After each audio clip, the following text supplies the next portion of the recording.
Do you know what's scary about the coalition? Yeah. Is that the president will come from the DA. So in 2024, there is a strong possibility that John Steenhuisen will be the president of South Africa. Yeah. Unless they know that it's going to look bad, because white people are only 9% of the country.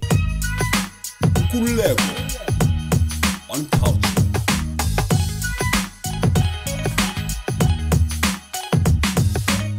Welcome to another episode where anything goes. Thank you so much, guys, for subscribing, liking, and commenting on all of our podcasts. As things stand right now, this channel rather is sitting on 17.8 of you guys. Shout out to you guys. Thank you so much for the support. Thank you so much for the love. And yes, we welcome those criticism as well, because those are the things that will make us grow. So it's been 7 days since I've not seen my fellow colleagues. Yeah. What's happening? Good, how's it? What's good, girl? And too much has happened in the past 7 days. Shockingly, disturbingly, sadly, Eastern Cape woke us up into the week with something so tragic.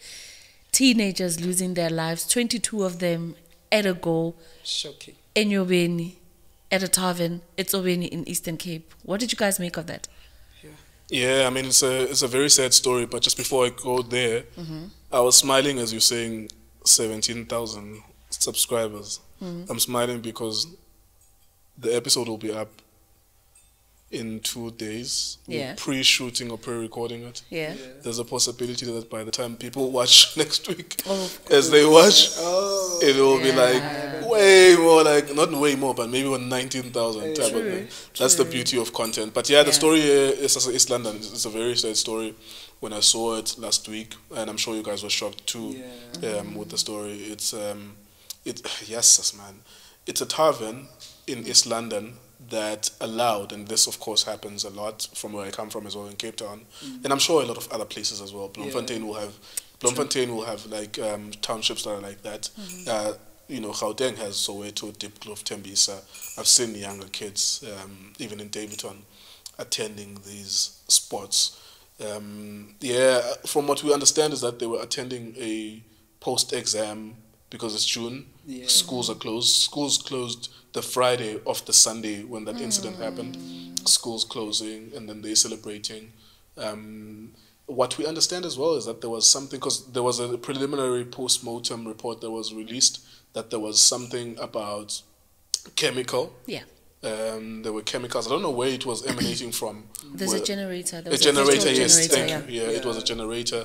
And then, of course, questions are being asked to why was it those 22? And I'm putting two and two together to say maybe perhaps they were severely drunk by that point, because we saw the images and the videos of how many people were there before the deaths, right? We saw, and then only 22 died. You know, so that means because people are drunk at various levels, varying levels. So it's possible that there were people who were feeling the effects of that. Because some people are leaning, South Africa is leaning towards, just like with Kelly Khumalo, we want her to be the one who killed Senzo. So South Africa is leaning towards the poisoning hypothesis.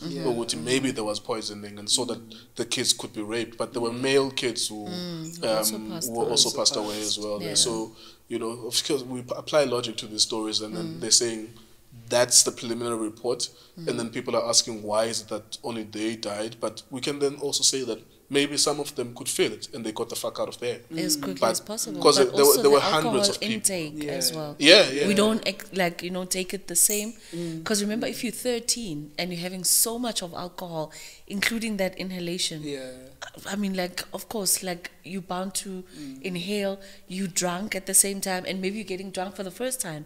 And maybe like you are passed out. True. Which is a possibility. And it gets worse when you pass out, because your intake, when you inhale, it's more. When you're not passed out. It's quite, but then there's one young lady apparently that survived. Who has gone. There's many of them that survived, but the one that you're talking about is the one who shared her story. Who shared the story, and she said at some point, you know, she could sort of see what's happening, and she asked for help, and apparently the owner said no, give her Savannah. and now the bouncers didn't want to open the doors. So it's more like it was intentional for them to die inside, how she put it. Yeah, but the owner says they were not there.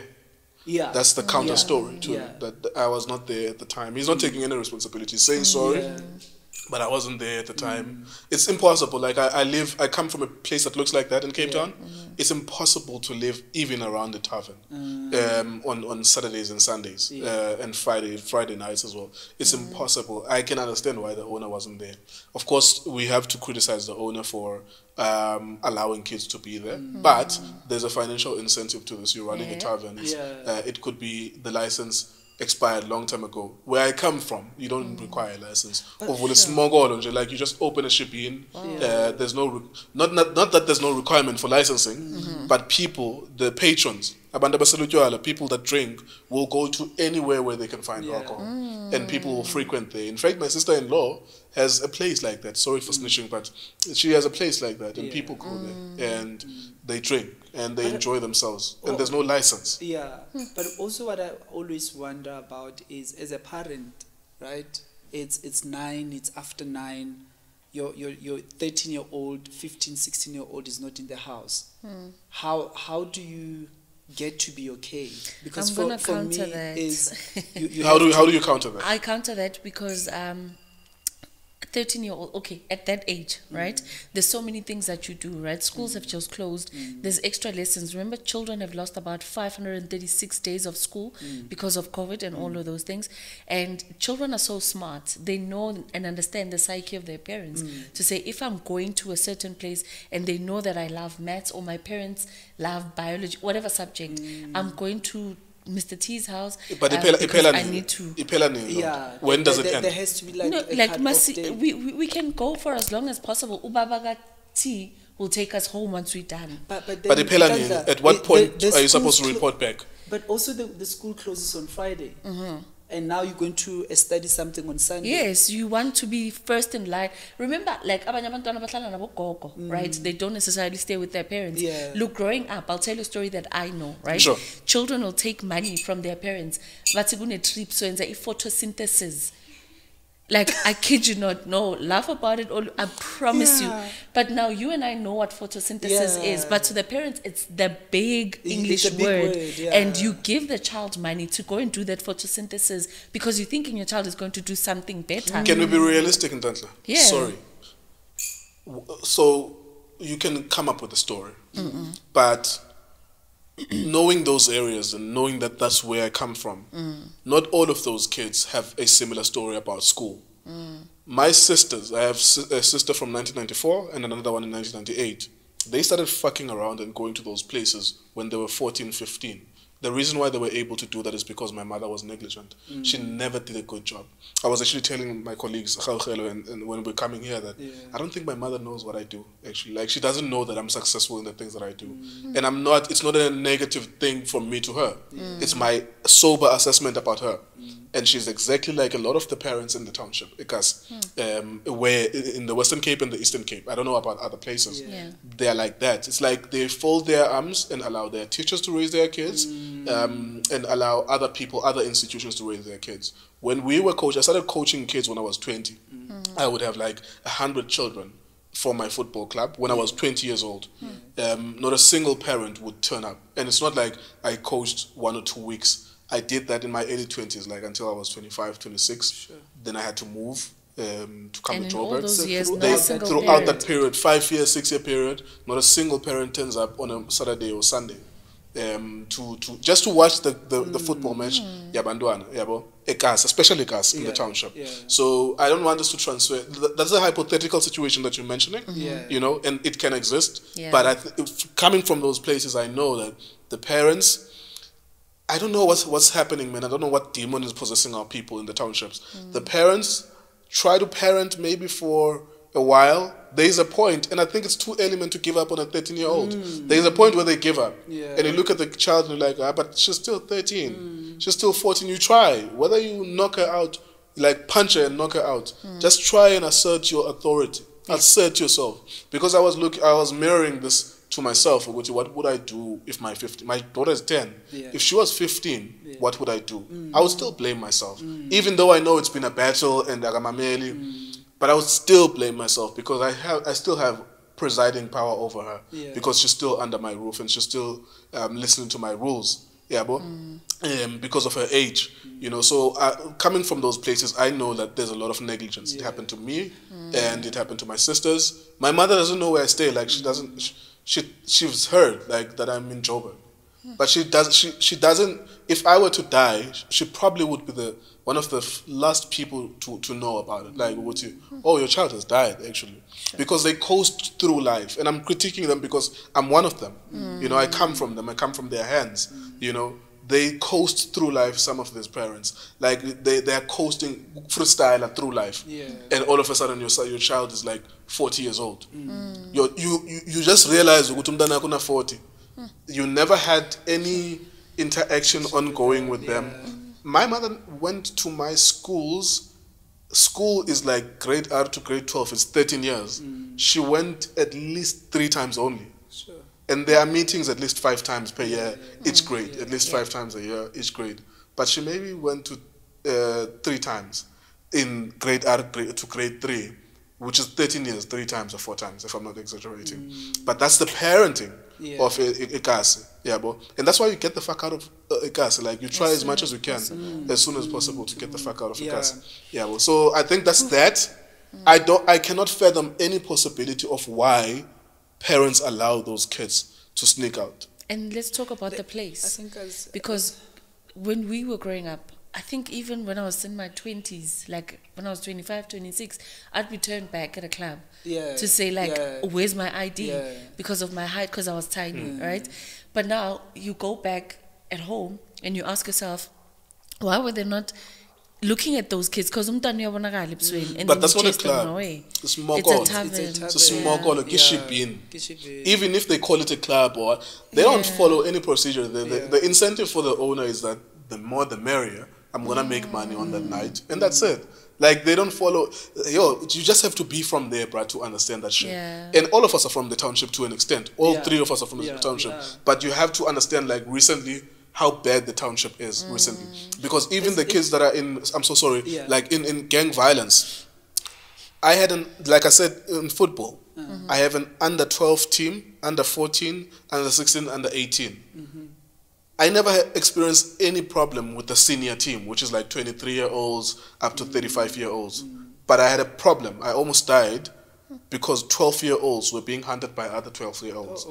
And I was brave enough on one day where I stood between my 12-year-olds, 13, 14, and the other kids who are their enemies. Even the perpetuators of gang violence are young kids. You have to see the deterioration in cars. You have to see it, like, to live in it. I'm so happy that I don't have to see it anymore, but it's a recent experience for me, and the parents will look at it. They don't stop it. They don't try to... I don't know, man. Our people are coasting through life. Like, it's like they can just do this, and then your child is like 30, and then that's it. But you have to be continuously engaged in the process of raising them and parenting them. But back to the tavern itself, I don't know, you could apportion blame to the tavern. You could say that it must be closed. So those 2 things are right. Blame them, you killed people through your actions and your negligence, close it. But I'm telling you about township life, is that there will be other ship-ins. They will be smaller. It will be like someone in their RDP allowing people to come and hang out and buy alcohol. It won't be as big. It won't have DJs and stuff like that. But there will be like 10 of them, you see, that spring up in the next 6 months as soon as Enyobeni Tarven closes. It should close and it will close, but you're not going to be solving the problem. There's always a time. The owner can close it and open elsewhere. Which is a possibility. Exactly, with a different name. With a different name. But what does this mean to in terms of the differences between generations? Yeah, because there was that fight. Because then there was that fight. because the young ones feel that you're judging us for nothing, really, because you went through the same thing. We're no different, honestly. Because I said that when we were, like I said, if somebody can say Gogo photosynthesis, and then I'm going to do this and that and that. Imagine if there was a smartphone at that time, there was social media at that time. The outcome would have been the same, or maybe the solution would have been quick. I don't know. Maybe things would have been sorted out. But I don't necessarily think that anything has changed. Instead, it's getting worse. There was a portion of that maybe at that time. Then the portion increased to a larger amount, and that's where we're finding ourselves right now. Do we blame the excess of information that we have? Do we go back again and blame social media? Do we go back again and blame gents that date younger children and take them to those particular clubs? She comes back and she tells her peers that this is what my boyfriend has done. They envy her, and many want to be like her, and the boys just want to go out and have some fun. It's just the same. I don't know. thing. For me, I'm so stuck in the parenting part, because I cripple to think of as you're raising a child. Because you have to instill discipline, right? And a child knows that if there is this kind of, I don't know, perhaps it's how I was brought up from both, because when both my parents died, then my grandmother and my aunt brought me up, but also from my father's side, they also played a part, you know. And from both families, there would be that discipline to say, you don't go to certain places at this time. If you go, you have to be back by this time, and all of that. And for me, as a parent, you need to be that responsible to say to your child, these are the times, don't do this, don't do that. Yes, they can do that, they can push boundaries, but I mean, a child gets used to something here's the problem, if you're not consistent in your disciplining. Here's the problem, Tholo. What happens when the parent themselves is not disciplined? Because I think that there is a problem here, even with Tina Kuza, Ama 2000. Because there was a problem even with that, because it started in an arrogant tone. All of a sudden, our age mate, people from the 80s and 90s, started like pointing fingers at these kids. And I looked at it and I said, you have no moral authority to tell those kids anything, because you all ain't shit too. And you broadcast it. You are always live when you are at these bashes. You are smoking happily. You are doing all of these things. You're actually selling this lifestyle to them. Absolutely. And also you're quite right, because the 80s gang are the parents of these children. There's a 20-year age gap.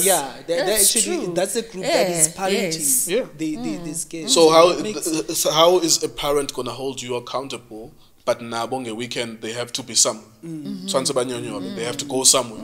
They have to sneak out somewhere. So how are they having the opportunity to parent these ones? And I think that's like the problem with this conversation. We can look at all the problems between these generations, but I just look at, if I'm a smoker, I'm a drinker, I'm rude, I'm obnoxious, I don't take care of responsibilities, where do I have the authority to tell my children not to do those things? Don't drink, don't smoke, take care of your family. Because children mimic your actions more than your words. So if you do things right, the next thing that they will want to be is to be like mommy or daddy, because mommy is cool in 1, 2, 3, and. But then if you're going out there and doing all those things, that's what they're likely to do. So I do agree with the parenting element of it. But remember, you can also teach children in the house. But when they get out there, there's peer pressure that they sometimes succumb to because of wanting to look cool, wanting to be, I don't know, the next best thing as well. And then that's when the discipline that you would have taught, all the morals that you would have implemented in them, they fall out of the window, because there are those things to experiment, and then there's peer pressure as well, and you can't blame that on anybody, because at the end of the day, it's a decision that a child takes for that circumstance that they find themselves in. And then, is it possible that Nhlanhla, your 15-year-old would have been there without you knowing? It's possible. So let me draw the scenario. You live here in this area. We are where we are now, right? The Tarven is within a kilometer here. You are a sober parent. Every Saturday you are disciplined. You know who's here and who's not here. Is it possible? So you look, before everything went wrong, you look at all the steps. You are within a kilometer of that, because it's within the street. Sober, and on Saturday night you are sober. You are here. You are disciplined, right? Leading by example. Is it possible that you could lose your child because it's 12 a.m., 1 a.m.? No. Is that even a remote possibility? And that's my thing, because a child that age, for me, is if they have to be out of the house at that time, I should be knowing they're going to sleep over at Nhlanhla's or at Nkuleko's place, right? For me is, if they were to go out, let's say they go to her party, right? I should be having conversation that around 11, 12, you need to come back home, right? Because the reality of the matter is, you know that there's likelihood that there could be booze there, there could be drugs, there could be anything, right? So you sort of limit the time in terms of saying 11, 12 come back. So even if they can get exposed to that, they don't have too much of that, you know, because then any time after 12, you basically indulging even more. And now, I mean, as adults, when we indulge, at some point our judgment is sort of, you know, so I mean, for a teenager, it's even worse. It is worse. And you're right. Because then I'll be worried at 11 and say, why is this child not coming back? Then I'll go look for them. Because my parents actually would do that, right? If I say, my classmate has a party, they'll take me there. And they'll tell me, in the next 2 hours, we are coming to pick you up. I was grateful because I had 2 hours of that fun. It would be sad to leave others, but I was glad that I was there and I'll get home safe. I didn't really think much of it then, but I look at it now and I realize how lucky I was to get that exposure, you know. But then equally so, I have that fun. But at the same time, I was protected, you know, to say, no, we're not saying do not go. We're saying go, but we'll come back for you. And of course, when they come back, it's like, but it's like, yeah, guys, like I have to leave. And then I'd go back. And I do realize more so now what it did for me, because anything could have happened if they had let me be there or had said, oh, we're absent parents. Anything could have happened. And as a girl child back then, teenage pregnancy, a lot of things could have happened, you know, not just alcohol. You can't allow, you can't outsource your responsibility to the parent. I will never blame any parent. I know it's difficult, but I will never blame any parent for anything that happens to their child until I see negligence from your end as a parent. You cannot outsource, and I know this from experience, that parents outsource their parenting to teachers. You outsource the parenting to the friends and the coaches.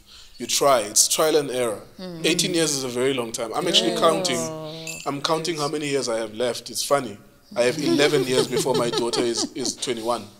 And it will be that point where I'm like, okay, I get done. Game over. You know what I'm saying? But up until that point, it's trial and error, bruh. Like, I cannot not know where you are. Except if you went to varsity. And Utlale campus, like, we know what you are on res. You know what I'm saying? Like, it's like, bruh, she's on first year. I've taught her. You see, the peer pressure comes in at that point. Like, I did everything I could, right? Now I've liberated her because it's her first year in res. Whatever happens to her will be the strength of my teachings, right? But it's like, I got to get this. There's a point where she has to try out her own things.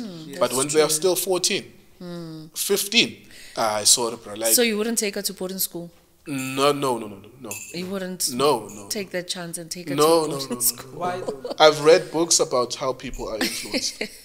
And I've read research about how powerful other people are in influencing your child versus your influence. I would rather just be, like, I spent 2 years in Joburg hustling, and that was like the most difficult time because I knew that my daughter was 8, and between 8 and 10 I wasn't there. I flew maybe 15 times per year to Cape Town, but I was aware that the male influence is not there, you know, and I read books about, you know, what happens when other people are more influential to your child than you. And I could see that with the language and what she was watching at the time. I would rather just be there and know that I was there for the 21 years, and whatever happens beyond that, I know I was there. You know, but when you are an absent-minded parent, drunk parent, negligent parent, then you're not giving the 100%. Like, you're not making sure that everything you can do, you are doing, so that the friend's influence can take over. But you know, I've tried everything. You know, like I would not. It only under some circumstances. I mean, I'm a content creator. It could happen that I get a phone call, go do something in England, and I have to then allow someone else to fill in the gap, the mother obviously, and then other people as well. But whilst I'm still here and I'm still in this country, I want to be there. I want the male figure to be there. Okay. I don't want any excuse for her. But maybe just in wrapping up, what do you guys think about this? Like, South Africa is looking for someone to blame. South Africa is looking for a poisoning story. What did you guys initially think happened there at the beginning, from the beginning? Because there was a possibility of a stampede, then the poisoning, and then the inhaling of whatever's happening on the generator. We are none the wiser to what exactly happened. Yeah. So for me, I think the first thing that came to mind was there was probably stampede, you know, because if there's stampede and at times when people start fighting, then it gets out of hand, right? Because then people want to run and, you know, trample on each other and all of that. But then when there was the generator issue, it was the generator issue. That also made sense given where we are as a country. That, you know, it's load shedding. Makes sense. You know? So that made sense that probably they had a generator, then the smoke came in, and obviously they were drinking, and probably the place doesn't have enough ventilation that was happening. True. So obviously now it's alcohol, it's, you know, the inhalation, it's combination of everything. Combination of everything. Because it could have been the stampede, the generator as well. The negligence also took part. So it's a combination of a lot of things. But where do we leave it as South Africans?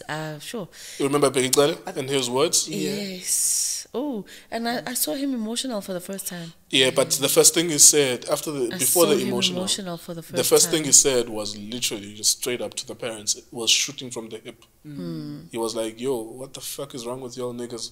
13-year-olds?" And people were like pissed off, were booing. But I thought that was so important. But of course, like there's so much failure of other institutions as well. Especially because him. with his institution, it was like rich coming from if there is patrol normally happening on every location, this would have been stopped.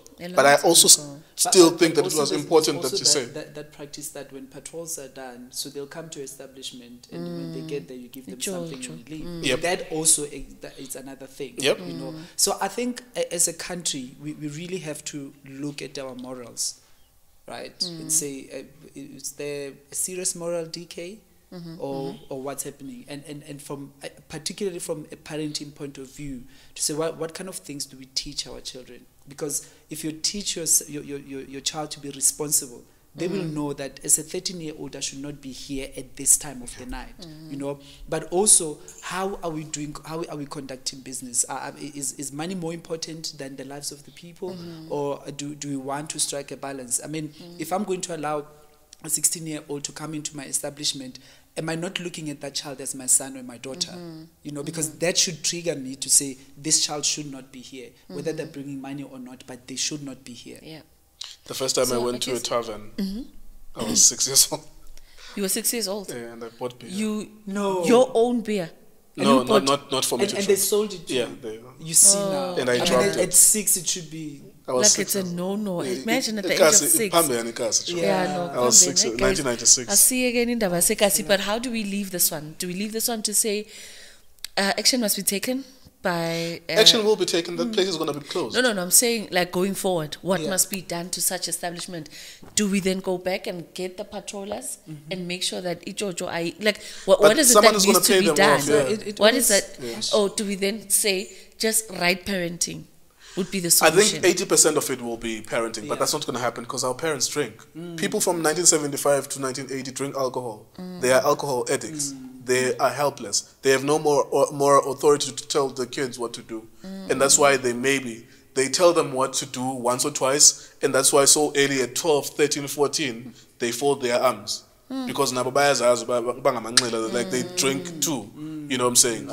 I'm so sorry that I don't have a positive note to end this segment on, but I think just foresight and just being sober, I think that's what's going to continue to happen. Because that's what's going to, until we have a generation of parents who are sober, who are there, who go to school, who are always supportive of their kids, who watch them go watch soccer and stuff like that. With white parents, I live with white people.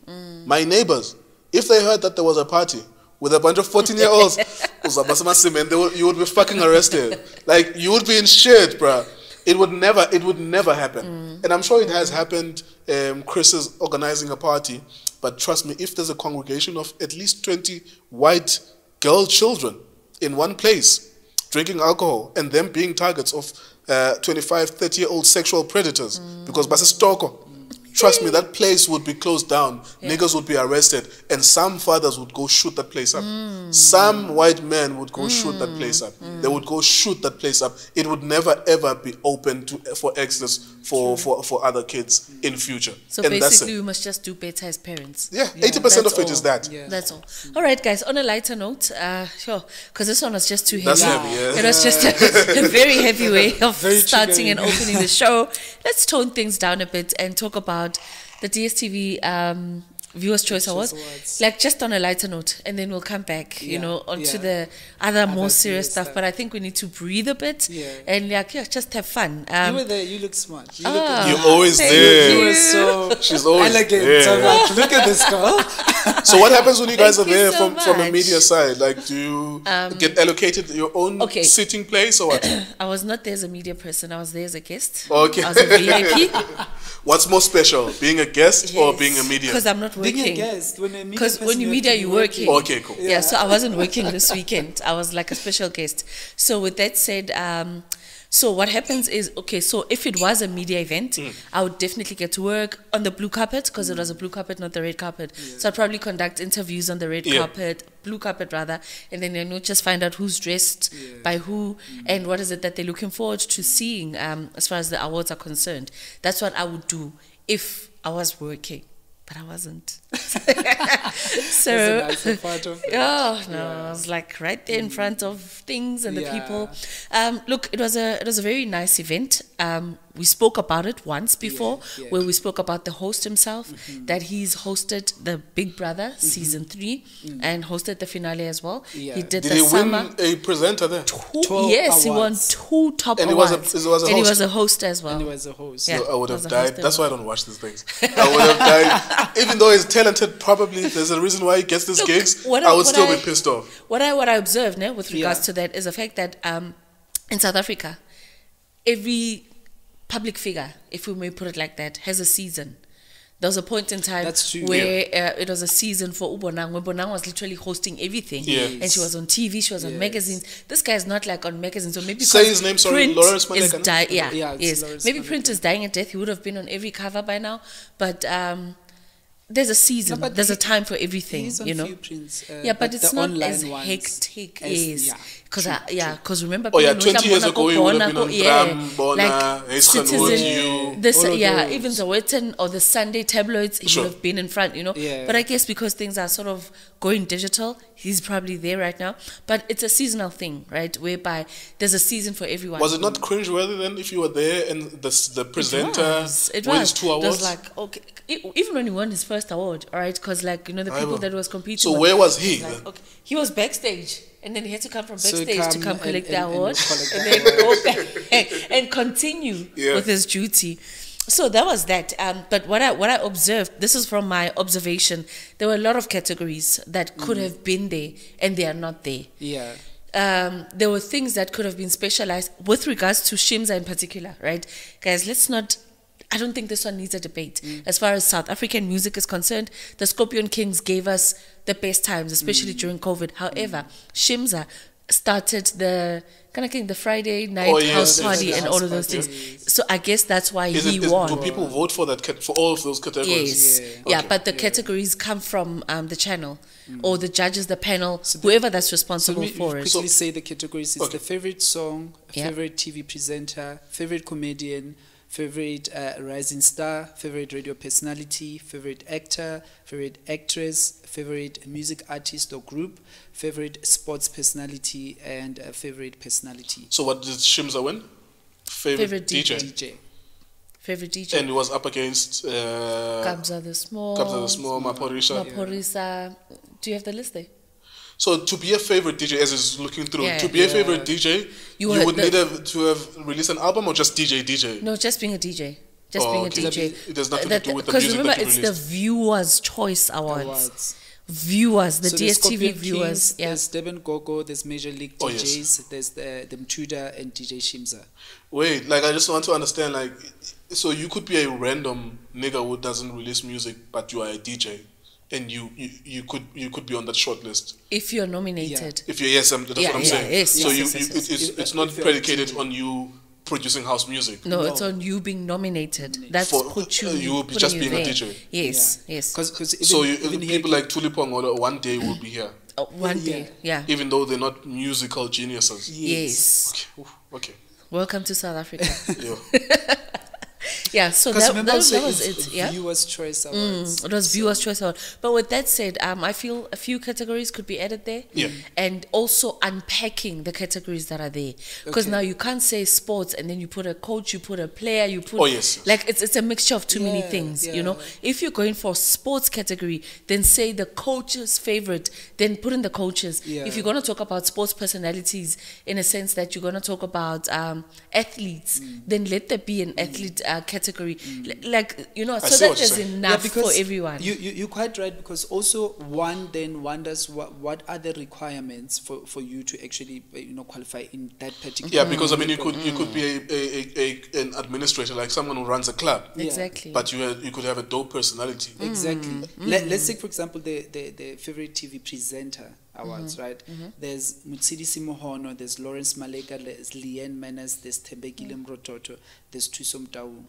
I mean, Leanne That Menes, also was on Moja Love, or yeah, or it's based on him Moja being Love, on. Okay. yeah. Is So- he your uncle by any chance? No. Okay. Thulo Mutaung and Thuso Mutaung. Okay. Oh, gosh, that's sick. Your names are very similar. What he's doing, it's more like a reality show kind of show. I mean, We host, not a presenter. he's a host, and Leanne Menes, Imagine, she's a news anchor, Yeah, not a but Uthembekile presenter. Mkhototo is Nah, a news anchor. Exactly. And then you've got Mutsidisi Mohono, who's a sports anchor. Yeah. You've got Kima? You've Date got Thuso Thuso Mtaung, Mtaung, who's you've a got- reality Right. TV host. I mean, it made sense that Lawrence would win because he's the TV. He's the only presenter. Exactly. You know what I'm saying? It's what I'm saying, like, Yeah. I mean...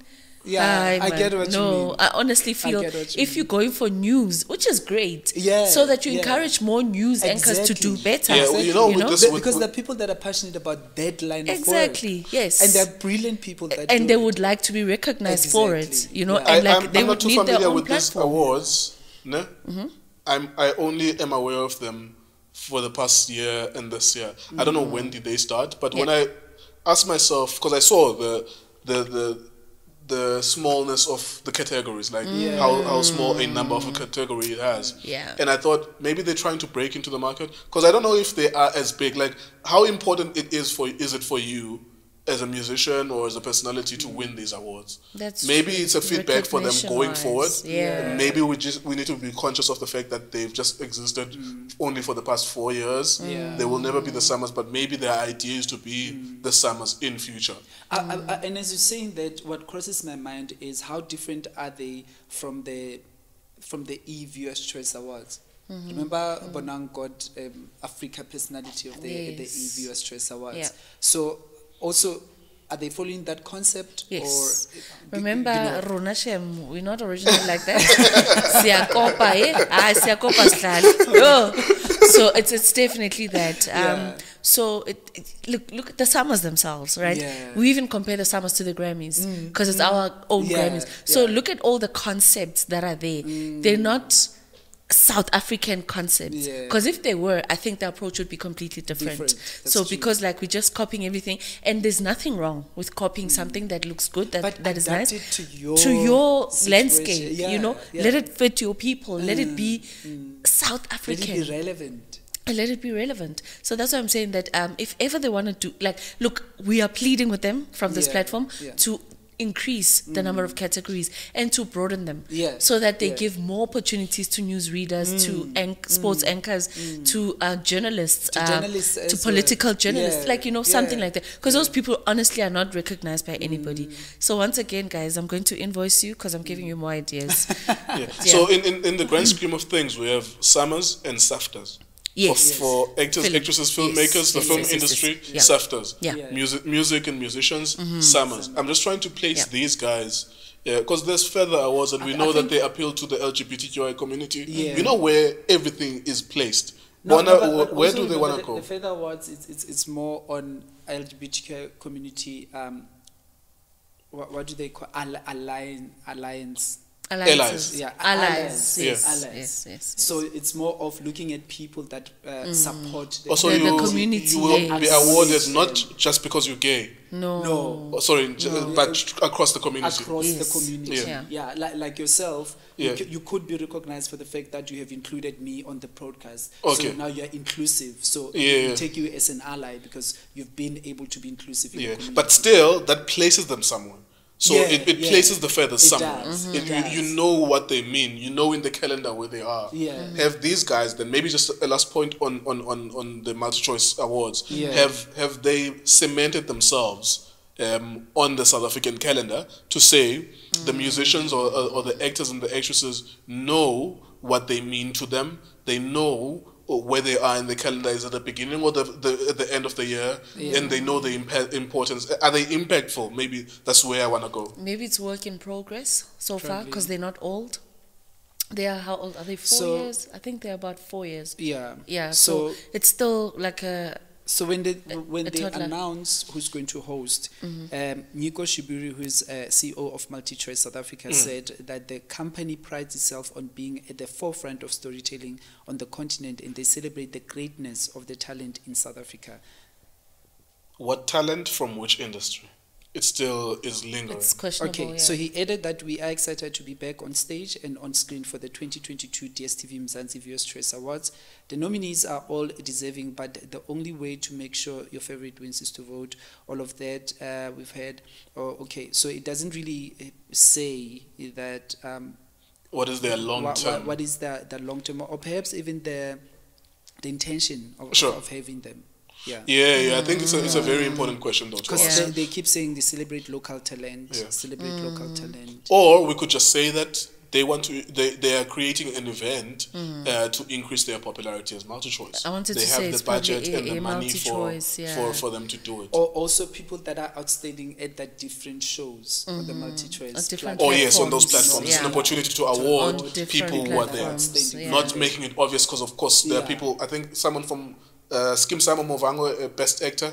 Was it from Skim Sama Movango? There's a lady who won best. No, she's from Gomorrah. Okay, sorry, I'm so sorry. So it's Gomorrah. She's from Gomorrah. So she's also part of the multi-choice family. She's also part of the multi-choice family. So I guess it was all of them. If that's the intention, it's still good. But I think then, like you said earlier, add certain categories that will also be more inclusive, like journalists. Because these are the people that work hard behind the scenes to make sure they bring stories that are relevant. And especially now, post-COVID, the journalists that worked in the midst of everything that was happening. So that kind of hard work, it needs to be recognized. There were reporters that were going around. They risked their lives at a time when we were so uncertain of which direction we're taking. We're not sure of anything. Those are the kind of people that also needs to be, recognized. Can you go back to this article? I'm so sorry.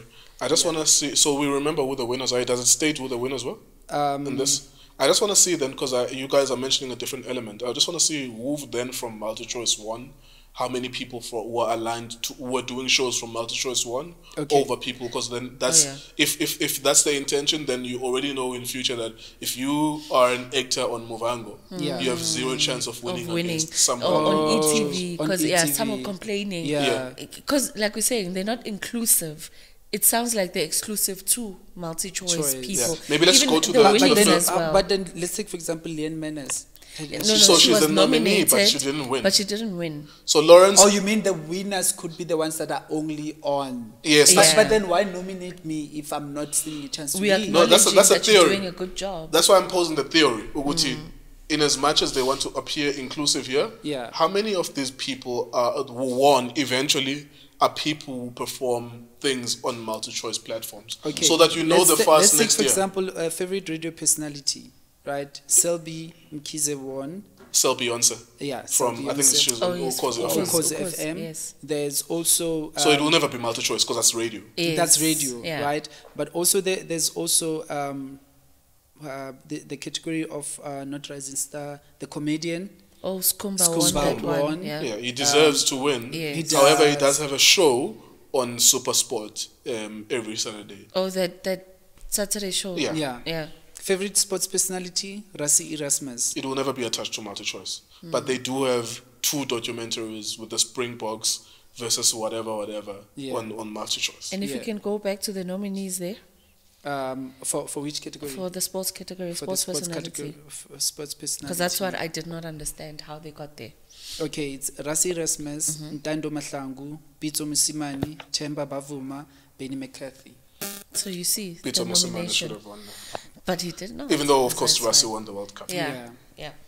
So, but yeah, so conclusion, like reality shows, there were not, there is They're no not category included, yeah. for reality shows, and it's Yeah. become a big thing And in South Africa. And DStv has a lot of reality has shows. a You'd lot. expect that they'll have They would have that reality category, star. but they did not have a reality star or the best reality Reality show show. that should have won. Yeah. There's so many, and I'm not sure how they eliminated this part out. But also the producers, I mean...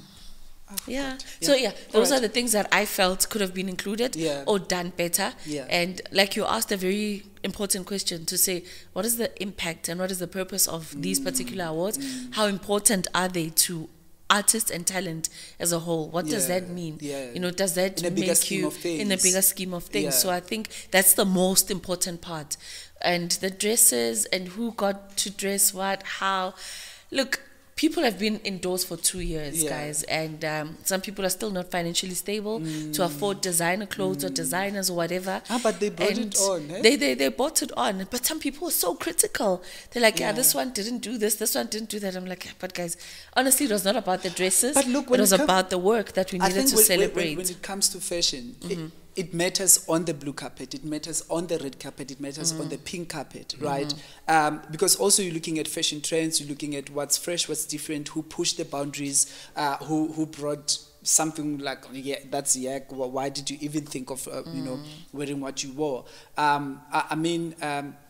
The Mpisane lady, Makoto Mpisane, and Ntando was something similar, and Yes. it got us talking. Yes, you know, yes, yes, to say, yeah. but you're bare. You could have Yes. put on a little bit of, Or better underwear, or better nyana. underwear. You know, but for me, it came from a point of. Yes, I understand it's fashion and all of that, but guys, we're in the middle of winter. We're not in America when it's it's so summer. And we're also You know? in the hub of a very touchy subject, which is Yeah. GBV, you know. Yeah. So it's things like that would aggravate, because a guy would want to touch, and then once the guy touches or says, yo, vele vele, like, you know, Yeah. look, man, certain things you not need to allow people to actually come at you, Yeah. you know. Okay, but and all you have to just do straight is to just the be point, decent. though. Anything wrong with Ntando Duma's outfit? It was a nice outfit. I just felt like the underwear should have been fuller in front. Yeah. The back doesn't really matter, Yeah. but the front. Look, But we've got personally freedom. understand that you have a choice to dress however way you do, but the reality is how you dress would actually make us look at you in a certain way. Unfortunately, that's how the society is. Yeah. And I agree with you that if the inner part was a little bit fuller, it would have provided a little bit of dignity. But she would it still was be in now. panties. She'll still be in panties, But when at least the important part would have been covered, because now you are seeing a part of this part and a part of that part, you know. So there's just very little that here's you're the not thing. seeing. Here's the thing: dress that way going to the beach, and dress that way going to stand in front of people in a hall that is full. And going on national Yeah, I mean, we How can't be you dilly-dallying know, about this issue. It's we- it's important what you're saying. You said 2 important things here. You said it's winter. For fuck's sake, it's so cold in Joburg.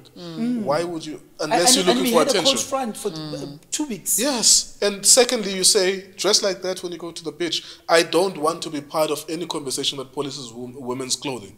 I don't like it. I am uncomfortable telling women what to wear. Yeah. But be aware of the impact of your actions. Know that your child is going to wear like that. I think she has a young daughter, right? Is going to wear like that, is going to dress like that. And that somehow in other spaces could be problematic. People are going to try to start treating you like a porn star. If you're wearing a porn star's uniform, we will think you are a porn star. And don't be surprised then when we try to hit on you. Because we're still human beings, no matter how sophisticated we are. You are sending us signals that, oh, I want you to fuck me. Exactly. I would like you then. I would like to fuck you then. I'm responding now. To that. I would like to fuck you then. Don't be surprised when I'm you know. But still, I have to qualify this by saying it is uncomfortable for a straight male to police women's clothing. Yeah. Although we have to have the conversation. You said Tamia Mpisane was way better. Yeah. It was still, her dress was still revealing, but it had something like, you know, sort of covering the front part, which for me, it comparatively speaking, it looked better, you know. I think something of that nature. Sort of. Could you see her thighs? You could see her thighs, but. Could you see her vagina? No. Could you see her panties? I think from the back you could. I think from the back you could. But I think on the same note, the people who really brought nicer designs that for me, I thought, okay, this is it. Particularly because it's winter and it was, you know, during that period there was a cold front. Sister Mara, very nice. The actress Sodlaga, what's her name? Yes, I know Sodlaga. She's I'm so sorry. The wife, she was on Igazi. Oh, Zikona. Zikona. Yes. For me, I looked at her and I thought, this is a showstopper, you know. And also looking at the theme of the event. I mean, it was black tie. Yes, it was black tie, all traditional. All traditional. And she brought it on, right? And then you have people like Nina Hasty, who brought something really for winter, but very stylish, you know, very elegant at the same time, you know. So I think I don't know, we need to think about these things. Just to be serious, and I was trolling around at some point about this thing, because I want to show the I want to show the hypocrisy.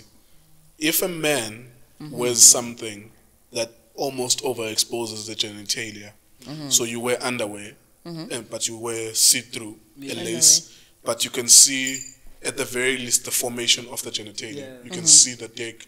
Already we will want to protect our little girls, our 8-year-old girls, or from seeing it. You see, and I think that's the standard from which I always look at these things. I never want to police women's clothing. I will never do that, but I always just want to police the double standard, or maybe point out the double standard. If there's a man walking around in underpants and see-through, and you could see, or maybe even the underpants design is literally just over-exaggerating the drawing of the genitalia, then you could see like what a dick looks like. Even though it's not his dick, then you would still have a problem. So we would have to address it as well.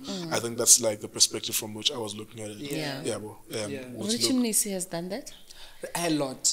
But recently also there's a costume. It's a bodysuit and it covers the face as well. But it enhances the way it's pulled. The weapon of mass destruction. No. You described these things well, hey? That's a good description. Weapon of mass destruction. You must see it. It is. I've seen the pictures of the latest one. I don't follow it. I don't go out of my way. I think I've seen. I saw on Facebook being shared. It's like an underwear that also is like a vest or some shit like that. The design is like that. It's a bodysuit. It is. It's a bodysuit to cover the face. No, in Xhosa we would say I see so. This is not it. the it being Isidoda or manhood. I see so. But that's it. I mean, for niggas like that, they can do that. That's it. We always have to protect our children. But you see, if Ntando Duma can do it, then Rich has to do it as well. If we can express ourselves like that. I mean, at the beach, it's so normal. That was the last time I was half naked in public, but I was wearing shorts that like almost to my knee length. I was at the beach in Cape Town maybe 2 years ago or 3. I was at the beach recently, maybe a year ago. You know, and it's like that's like way socially acceptable to see stuff like that, and even the little children are in their bathing suits and stuff like that. But when you're gonna be on primetime television, it's like, nah, man, come on, man. Because Richard did that or is doing that in his own space. It's not like on it's national not modeling TV. or something. Also, he's a fashion designer, right? Yeah. So for me, it's his way to sort of show us the designs that he does, right? So it's not like prime time TV saying boom in your face. Yeah. That's his space. That's his space. Yeah. So is you it designing those underpants? Space. You choose to go and look at his Yes, page. that's a good point. But is he designing those underpants? He does. He designs a lot of stuff and very such stuff. Controversial stuff. Moving right along. I love you, Rich. I love your stuff. Okay, moving right along. This past weekend in Gauteng, in particular, there were 2 deciding conferences that took place, one in a footballing sense and the other one in a political space. In Gauteng, the current governing party, that is the African National Congress, held their conference in Gauteng, because like I always know that the Youth League hosts a congress, and then the mother body will always host a conference. So I always need to, So yes, it was a conference that took place. The current MEC of Education in Gauteng and the current MEC of Infrastructure and Development in Gauteng went head to head this past weekend at that congress, where towards some people it was an obvious that Phanyaza would actually be the one that emerges as the next chairperson of Gauteng. Others saying Lebogang Maile never really stood a chance. People spoke about the kind of leadership that he has, the kind of attitude that he has, and what Phanyaza has displayed as PR in him looking like he's the best MEC in the cabinet right now, which I disagree is not. But yeah, he looks like he's that guy that is approachable, that does whatever it is that he does. So he came out on top. It was not inside, the margin. I'm just looking at the margin as you described it. It's 575 versus Maile's 543. So that's like a separation of 30 votes. 30 or so votes, 31 or 32 votes. So it's not like a landslide. And the article is also saying that in 2018, Phanyaza defeated Maile for the deputy chairperson position in 2018. So 5 years ago, he beat him to 1 seat and is beating him again on another seat as well. Yeah, but Phanyaza, like to your point, he's got a gift of the gab. You would think that he knows how to do his job because he articulates a lot of what he's doing so much. Like he speaks about it. Like if he's fighting against Afrikaans parents about the school thing, allocation of schools, where you can go. For me, more than anything, it's him being present. Yeah, you can see him. Being involved. Yeah, but being involved in spaces. Sorry to interject, right? In stories that are brought to the public, to the media. There's too many other stories that are happening in other schools that we'll never see in the media. What about those schools? When does he go to those schools? But I can see it from the public's perspective. No? Nhlanhla, you can never discount what Tholo is saying. From the public, it's just that I could not care less. I don't follow these things. I read about them. Every once in a while I would read and I would know, oh, okay, this one is a chairperson, this one. But just from how Phanyaza is always just in your face. If there's a school shooting, he talks, he's there. If he's fighting against white parents who don't want this random allocation of schools for kids who are black, or there was this system of which school you will be allocated to. This Gauteng system that they have. He was always articulating, this is the fight. We want, if you are within a 3-kilometer radius, the school will be suggested to you. 3 schools will appear. But a lot of the white parents want the school that they want, even if it's 10 or 20 kilometers away, because they know that is the right school for my child, and so on. So that was the fight that he was fighting for. I'm not saying I'm for or against him. I'm saying he's present, like Tholo is saying. Like the perception is stronger than the actual work itself, because we don't know. But also we also have to remember that as much as we expect him to be everywhere, he cannot be everywhere, right? But for me, is he would be present at issues that are very pertinent to society at that point, at the time that to it happens, try and change the narrative. And also, I think what I also appreciate is the fact that some of the stories that I've heard, that he would start from the beginning when things happen. He would like follow up till the end to ensure that action is taken to mitigate whatever that was happening. But my some of the stories that I know about is that he's mostly there with crisis management. He's not necessarily there. You'll never see him. Yeah. You'll never see him to say, I'm in Soweto, in region so and so. I'm here to oversee when nothing has happened. Hence, I'm saying he's constantly there with crisis management. But when it comes to like Soweto is performing better, the schools, the grounds are doing better, the sports is coming up okay. Like, let us know about the good things as well. Don't show up when you have a crisis all the time. In the good things that are happening? We need to. No.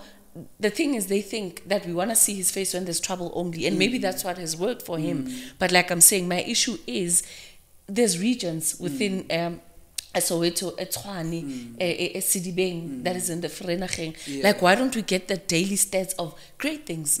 Like, whether it's the child that has gotten 98 in maths, be there, celebrate with that child. Is it not possible, Nhlanhla, that is there, but it's not newsworthy? Is it not possible that he's there, but News of Africa is not following him? He's got a social media, then we can still follow that. Then we'll know that he's still doing the job. I see the stuff that he's doing through the TV is playing there. I'm in the house, I'm cleaning whatever. I see it on Newsroom Africa, but or ANC. I'm just mentioning a random news channel. Is it not that, because of course we only spoke about the Tarven story at the beginning of this episode because kids died there. But if anything good happens in East London, we don't really talk about it because it's not a breakout story. Is it not possible that on a random week, because it's an MEC for education, on a random week, maybe he allocates 1 or 2 days where he goes to school to visit, but that's not newsworthy. You don't expect for Utembegile Mrototo to tell us Uguti on ANC or Newsroom Africa to tell us Uguti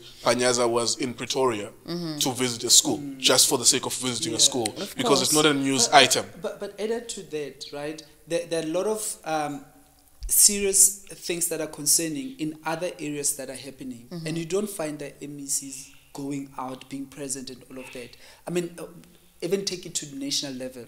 Some of the things happen and the president will take weeks to attend to the issue until it becomes like really now critical to attend to. Just like Bekele was there in East London immediately because of the severity of the case. Exactly. So I think I'm also coming from that point of saying he's the kind of a person that would take action at that time when it needs to, comparing to others. Compared to his peers. You know? I don't know. I'm still not convinced. That's me. With him, his leadership style, and like the things that really, really, really matter. We grew up knowing that education is the key to success, but growing up as well, there's things that have changed. We're currently in a digital era. Coding becomes an issue. Coding needs to be introduced in schools. If Gauteng can have a system whereby for me to get my child in high school or in any school for that matter, I need to go a certain system, then why am I not bringing that particular system into my child's school right now? So I think there are things that he should have been or should be in the forefront of doing those things. But I'm speaking about myself and my observation. I always see him at crisis management when there is like big issues that are taking place. And like I'm saying, they don't have to be newsworthy, but they can be newsworthy on his profile because we do follow the kind of work that he does. And that's what makes me doubt the kind of leadership quality that he has. I see him as an MEC with PR. Can I ask something? Because he was allocated to a different portfolio, I think 5 years ago. And there was a lot of negative feedback. Why would you shift Phanyaza to finance or whatever it was, and take him away take him away from education? There's a reason for that. There's a reason why people were pissed off. Because he's always in your face, guys. He's like I'm saying, he's present with crisis, what I'm pushing, but not with the right. Like, guys, let's stop talking about the negative stuff only. What I'm pushing on Nhlanhla is that there's a perception that he does his work. There's a perception that he does his work. And that's why there was a lot of people pushing back when he was allocated to finance. And there's a reason why people were saying, get him back to education.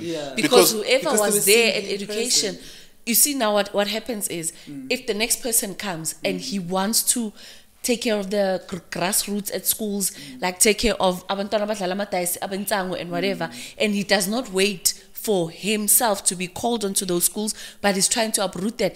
We did not give that person a chance. Instead, because Phanyaza was always in the faces of people, you wanted him back because you felt the perception, once again, comes back to say that is the perception that they had, that he is doing the job. Is he really living up to that? Is he the best performing MEC in education of all the provinces, 9 provinces in South Africa?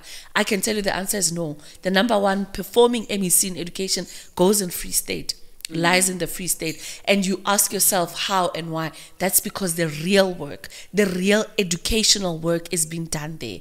The work that we want to see with regards to education still is there. Not the public perception that people are having in Gauteng.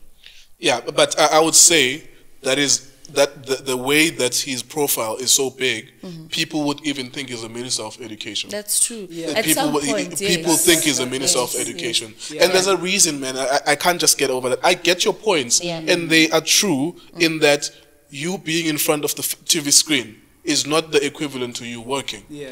You know, but there's a reason why that guy, I know him. I don't know any other MEC. I don't know any other MEC with all of these MECs. That guy is there, like you were saying. The timing of him arriving at places where something has just happened. His articulation, he gives you the impression that he cares. He couldn't give a fuck, maybe. But also the follow-up for me, because for me, if there's an issue, it's in the media now, and we all on it, and a week later we on something else, we forget about it. There's some issues where I'd hear him, you know, giving reports that, okay, there was an issue in Vanderbilt Park at an African school, this is what happened, and this is how we managed it, and this is how we solved it. You know, for me is because, yes, there is that, you know, PR perception that he has created, but the fact that on some issues I can vouch that I've heard him, you know, following up, making sure that things happen. For me, that's why I'd give him credit to say, even now when he moves to a level of being a chairperson, now you're more in a powerful position where you can like steer, you know, how the direction should take and all of that. Perhaps let's give him a chance and see if he can prove himself. And unfortunately, the chance that we'd like to give him. This is his second term, right? Sorry. He was elected as a chairperson now. Sorry, he was a deputy chairperson. That said, the ruling party, once again, is not running Gauteng currently. The governing party. The governing party. It's the ruling party. No, they're not okay, ruling. The governing party. They govern. They're not ruling. They're not. Hey, they are ruling us. They are bullying us. If they were ruling, they are bullying us. They're bullying us, not ruling, because that's the difference. No. But I'm saying that in Gauteng, Gauteng is currently run by the opposition, and it's coalition in Johannesburg. It's coalition-run government in Tshwane, and Tshwane is the biggest. It's the biggest region in the world, right? Maybe it relates to the economy. It is the economic hub of Gauteng. But it's the biggest metro in the world. It's the biggest metropolitan in the world. This is like proven, right? So they're not running that. They're not running the biggest, the richest square mile in Africa. It's been run by a coalition government. So with him taking charge as the chairperson of Gauteng at the ANC, what does that necessarily mean for the ANC? Looking at how things are currently unfolding, look at where we are right now with the load shedding stage 6, and we are likely to go into stage 8. And, you know, so those are the things that, as a richest square mile in Africa, and with the biggest metro in the world, those are the things that you need to look into, because that's when investors want to come in. That's where money should actually be in. And if you are failing, and if you failed before to run that as a governing party, how are you going to make sure that we get things done? Because we can't say he will come back with a different strategy, because the party has tried and failed, and people are disgruntled, and that's why we are where we are today. And with him coming in, what does that mean in the bigger scheme of things? I guess that's what I want to find out. I think the one thing that a lot of people in politics will look at and will be analyzing is the alignment. Phanyaza, comrade Ramaphosa or the anti-Ramaphosa faction within the ANC. So with all these regional elections, whether it's provincial elections, they will say the top 6 as a Gauteng or top 5 as a Gauteng, are they Ramaphosa or RET, for example? And then we go to KZN, we go to Western Cape, go to Free State, we go to Mpumalanga, and so on. I'm not sure where these guys stand. I think Some of these guys have been very smart in not making a lot of pronouncements. You don't know exactly where they stand as a public. I'm sure within the ANC, they know who stands with whom. You know, I think they're so smart in aligning. Some of them, someone who's done this a lot is someone like Fikile Mbalula, for example, that he will align himself with a lot of whoever is current, exactly, and that's why he becomes a minister under every president, because he knows how to play that game. Not to say that it's good or bad, he just knows how not to pronounce. He doesn't attach himself to a particular. He doesn't pronounce strongly against the one who's going to win, or strongly against, you know. So I don't know. I'm just thinking as I'm saying this, Uguti, I've never really been able to place Phanyaza with Ramaphosa or Zuma, which may mean that he's probably Ramaphosa, because though the guys who play that game at that level, even with Ramaphosa, when he was up against Jacob Zuma, he was never saying anything about the leadership of Zuma. He only started talking about 9 wasted years after Zuma had no longer been in power, after he was then ascending to power. So these niggas like this know not to say anything that's going to affect their bread. You don't know exactly where they stand, but they stand somewhere. I think that Phanyaza is probably with Ramaphosa, but then you can't make those pronouncements. You make your calculations and make those pronouncements when you can see who's going to be the obvious winner. Another one who's interesting from this list as we were talking, I saw TK Nxiza. Of course, was the leader of TS Records. He won Deputy General, Secretary position. He won 534 votes and he defeated Thulani Gunene by 525. So this was a very close one. All of them, actually, most of them were very, very close as well. So of course, as well, even with all these top fives, you need to include women. It has to be a mix as well. So TK Nxiza's deputy will be Tasnim Mutara, the MEC of Infrastructure and Development. Yeah, well, but basically what I'm trying to say is that people who are within the ANC will look at this and say, the people that won in Gauteng, are they with the people that I'm with, or they are against the people that I'm with? Otherwise, in terms of South Africa, I think the ANC, Isn't it that people that would actually win are those from a faction that is more stronger than the other? Because these people, they have meetings where they sort of, bilaterals, caucuses on sidelines where they talk and they know. But the splits, bro, like look at these splits. These splits are like 20 votes.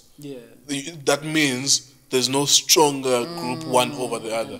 It's a split of 10 votes. I mean, Nxiza won by 10, 15 votes. It means even by the time you go to Congress, you may find a situation where you don't know who's going to win.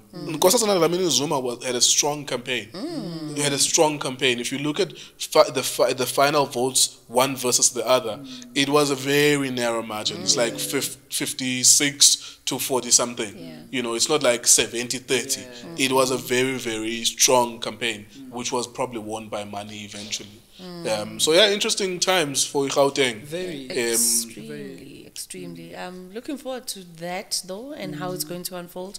Looking at the fact that we've got the national elections coming up in 2024, but the bigger one for that particular party is taking place in December as well. Later this year. Now the national one gets to be decided. It's going to be very interesting. It's very interesting because it sort of gives us the new direction or trajectory that the country will take.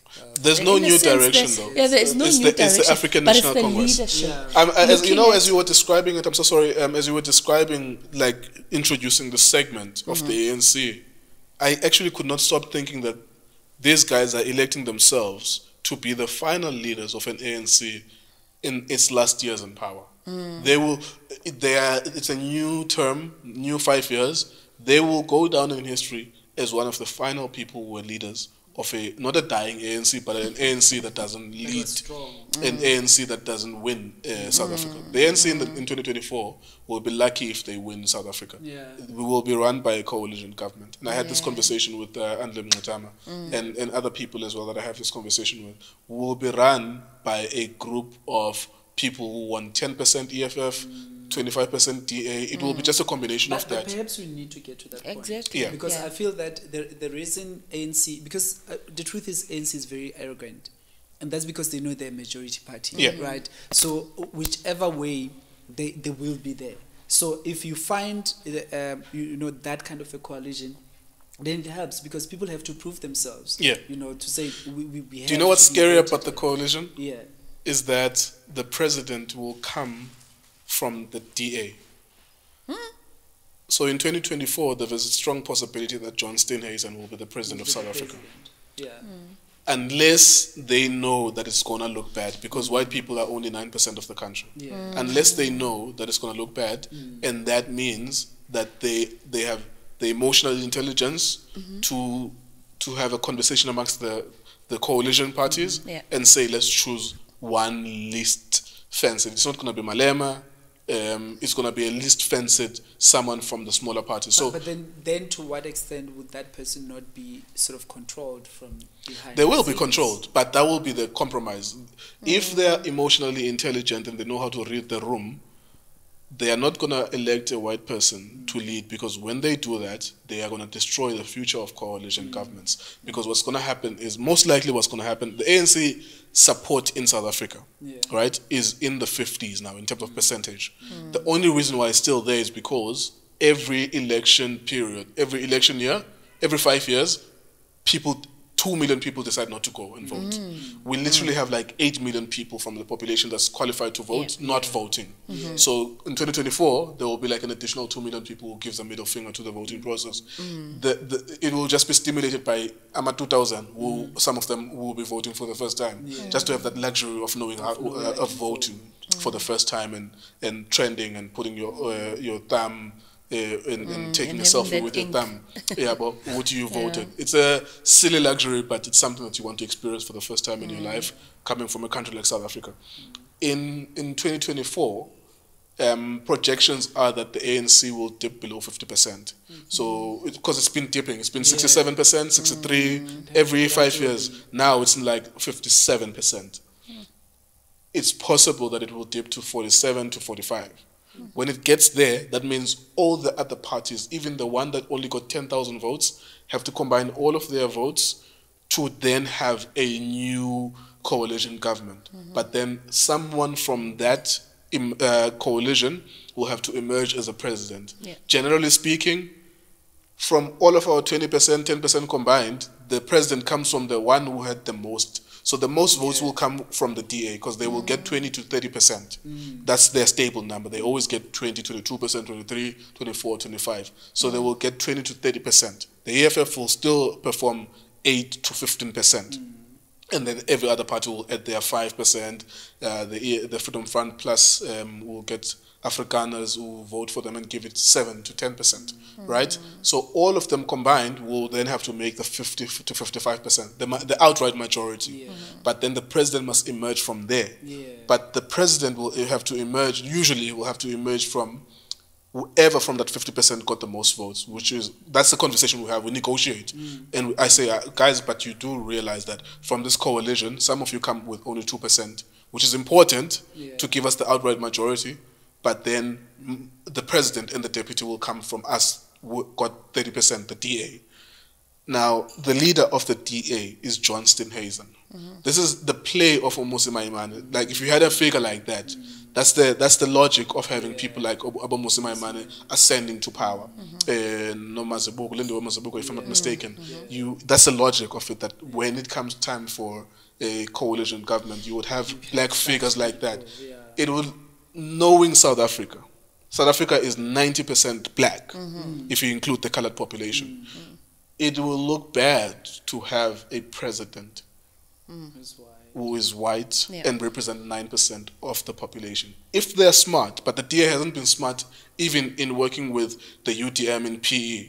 With all this coalition government that they haven't been smart. Sometimes they ruffle feathers and they upset their coalition partners. If they're smart, they will say, you know what? Let's make a compromise. Let's just go to ACDP and select. Like, it's like it's going to be like a decision that doesn't upset anyone in the room. He will be a puppet president, but let's go to ACDP and start with Kenneth Meshwe. if I'm not missing his name. Well, something like that. Yeah. Or the EFF could agitate to say, we will take our 15%, which is big enough when it's combined with ANC. It will still be that much. The ANC will combine it with the 45% ANC, and then they will have 60% combined. Together. And then the compromise to the ANC will say, make Julius Malema the president. Do we ever foresee that happening? Could that be a possibility? Because the ANC is losing power in 2024. You seem worried. I'm more worried about John Steenhuisen. I'm more worried about that. Because the ANC needs 10% from somewhere. If we get to that point, then they will say, oh, as a compromise, we'll take Julius and make him a president. I'm sure there will be a lot of people in the room who are full of shit that will say no to that. And at that point, logical people in the room will say, if it's not happening, in that coalition, who else can we have who can make us add the vote to get to 50%? You know, unless maybe there's a UDM that has 5%, but it's not gonna happen. They could have maybe UDM combined. If let's say UDM had 5% in that projection, then Nhlanhla is 45% with ANC, 50%, 6% with UDM. That's an outright 51%. Then they can make, let me say, a deputy president. That could be like the play. So this is where South Africa is going. I'm not saying that's what's going to happen. That's the analysis of what could happen. So this is how South Africa could get a white president.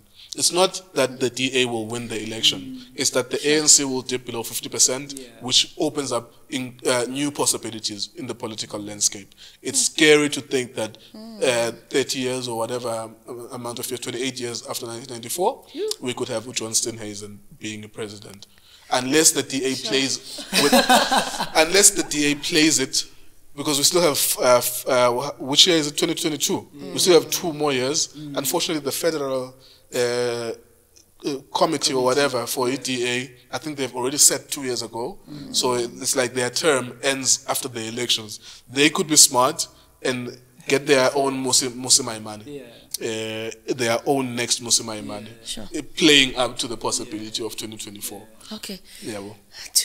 They had someone. Sorry. I just need to say this. So sorry before you move on. Yes. In 2008, when Thabo Mbeki was recalled. Yes. Nhlanhla was a compromise candidate in the ANC. Everyone thought it was dignified. Blah, blah, blah, let's put him in. The DA actually proposed another black guy. I just forgot his name. He was not the leader of the DA. Gitaima, I think it's Sutu Otswana, that they proposed to say it was him versus Nhlanhla to be interim president until the next elections in 2009. So that did happen.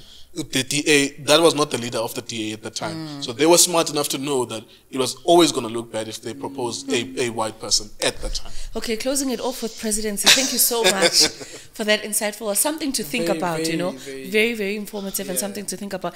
The president of the country is currently in Germany, but we don't have an acting president. Why is the case? Apparently he came back. But when he left, why did we not have an acting president? The last time has it happened?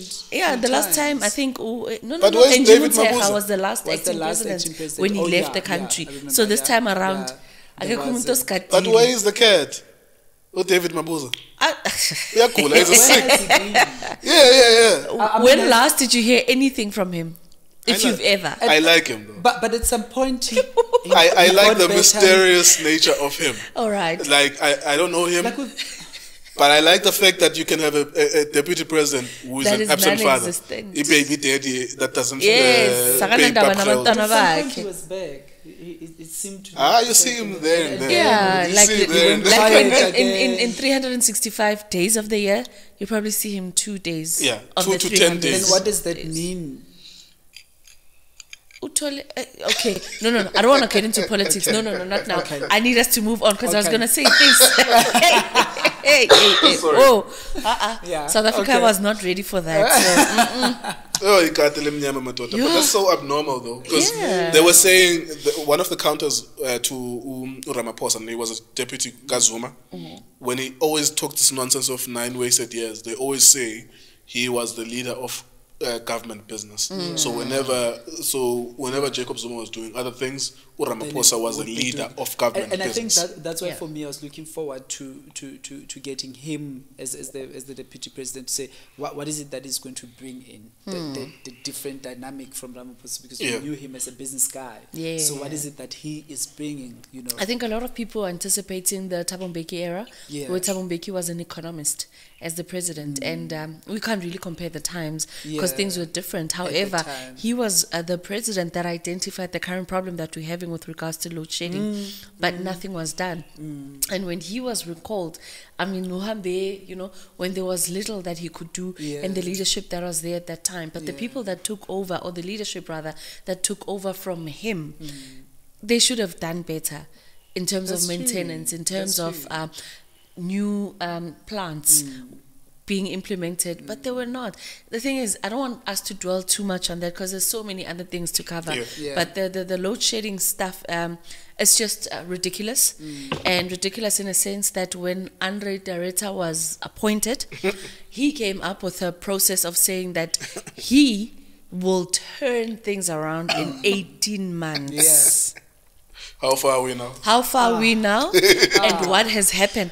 How have things gone from bad to worse under his leadership? And people keep on saying that some people are saying that he's a lawyer by profession, he's not an engineer, that's why he will not do anything. He was appointed to come and turn things around. And I don't subscribe to the fact that when you're an engineer, you can't be there. Look, I've seen accountants doing great things for marketing departments. I've seen that is not the argument. The argument was he was supposed to help make this situation better. That's the promise he made. That's what he said with his mouth. Yeah, that's what the president makes promises to say, I'll give you guys 3.5. So you're hanging out, hanging yourself with your own rope. But then another thing is, if it was a black guy, he would have been fired. Black media would have been on his case, would have said, but then it's because he was appointed, this and that and that and that. Look at Brian Molefe. Brian Molefe was appointed by the current president of this country. And yes, when things were not going right, so why is Andre still there? Why are we not having a different person at Eskom right now? Now also some media reports where they were starting to question his qualifications and if he really can produce his qualifications, given that he was appointed to do something, did not do it. And also, I mean, in any organization, when you're appointed, there is a performance contract that you sign, and if you don't rise up to your performance, there are measures that are taken to mitigate that.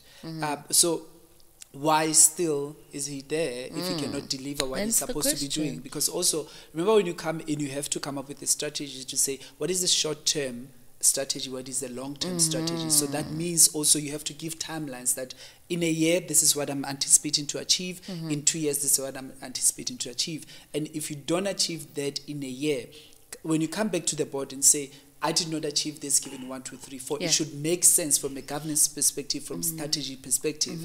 So if, as the board, you see this person is actually not performing, why still keeping the person? If they are performing, how do you, as the board, support them to ensure that the targets that they've set for that year, they actually get to meet them?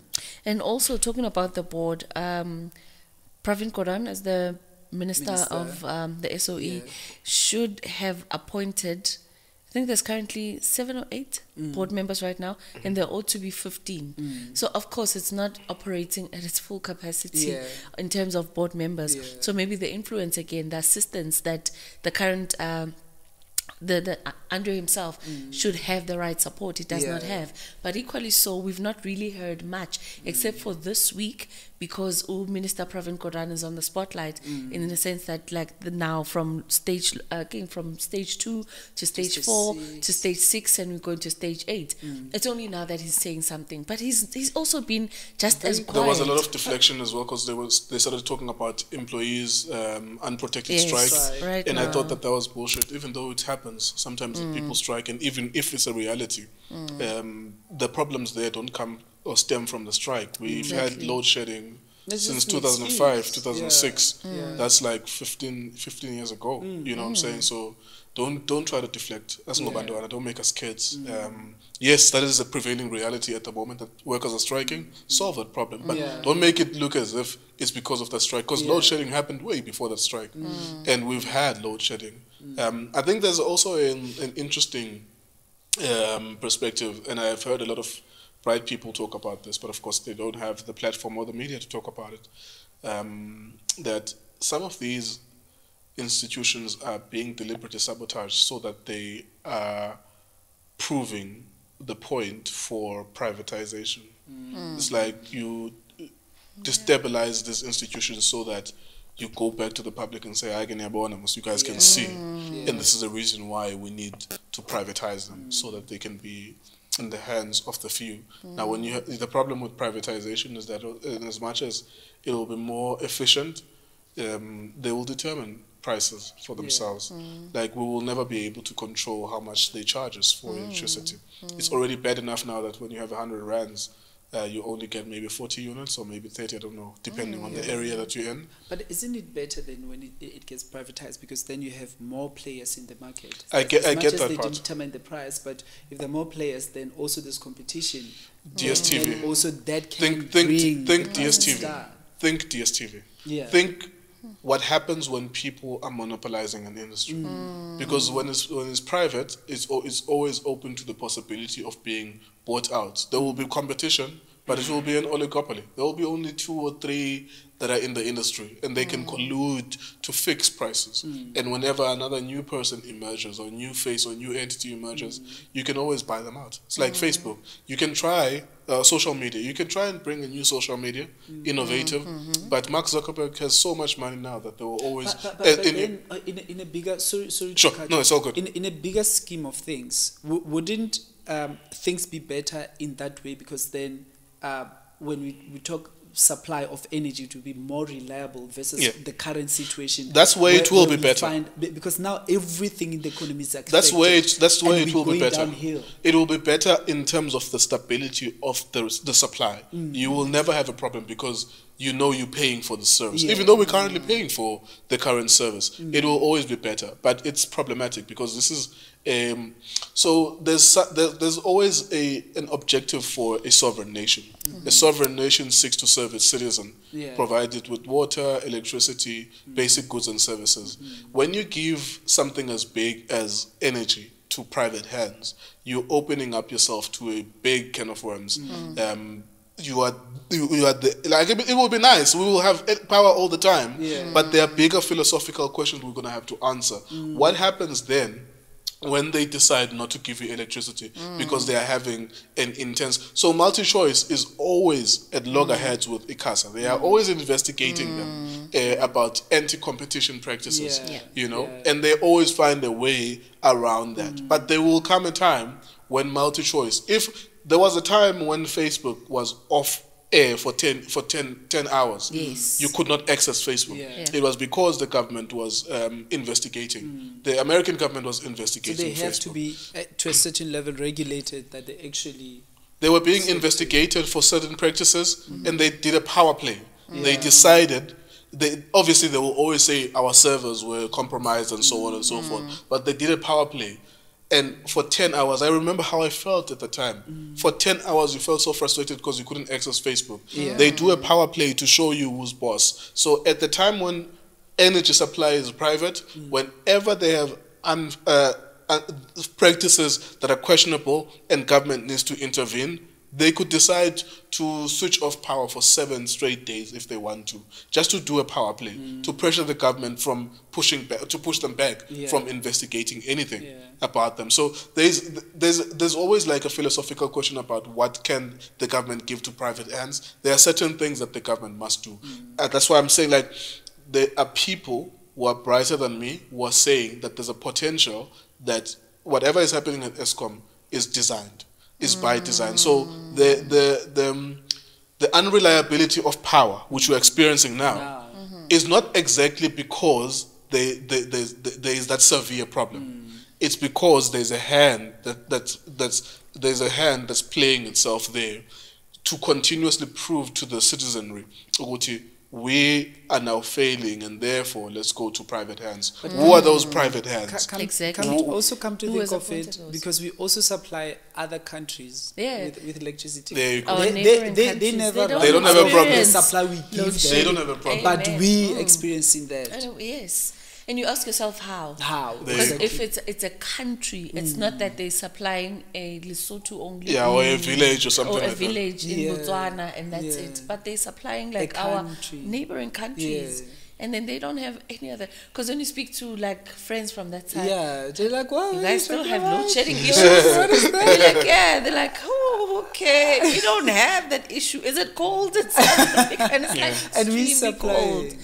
But anyway, so what we're likely to see is that will Eskom be sold, and the electricity price obviously is going to go up, and stage 8 will be matching to the litre of petrol being 30 rands, because that's where we're currently going right now. Could that be something that we're seeing in the future? Yes, I think eventually in the next 6 months, 6 months to 12 months, it will get. I don't see a point where things get better. I mean, if you are observing South Africa in the last 10 years, the petrol price from where it was to where it is, load shedding from where it was to where it is, all you can see is deterioration. There's no turning the corner. I think even Andre de Ruyter or anyone else, it's careerism. Anyone who thinks that they're going to go to Eskom and solve their problems, if we are dumb enough to listen to them, we are stupid then, because it's careerism. He's going to speak because he knows that when, I mean, Brian Molefe was millions, retirement package, millions. So these people see an opportunity. I wanted to say, is that an opportunity, or is that a fellow comrade appointing you to thank you for whatever? Here's an opportunity, Hambodla, and then we know that this thing is not going to go. I believe it has to do more with the latter than the first. Careerism. Because as much as you may want to go, if there aren't ways for you to get in, you will not get in.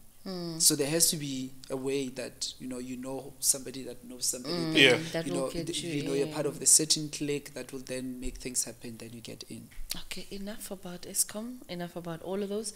The sporting fraternity. Was a buzz. There was a hype on social media. There was a hype in the media space generally.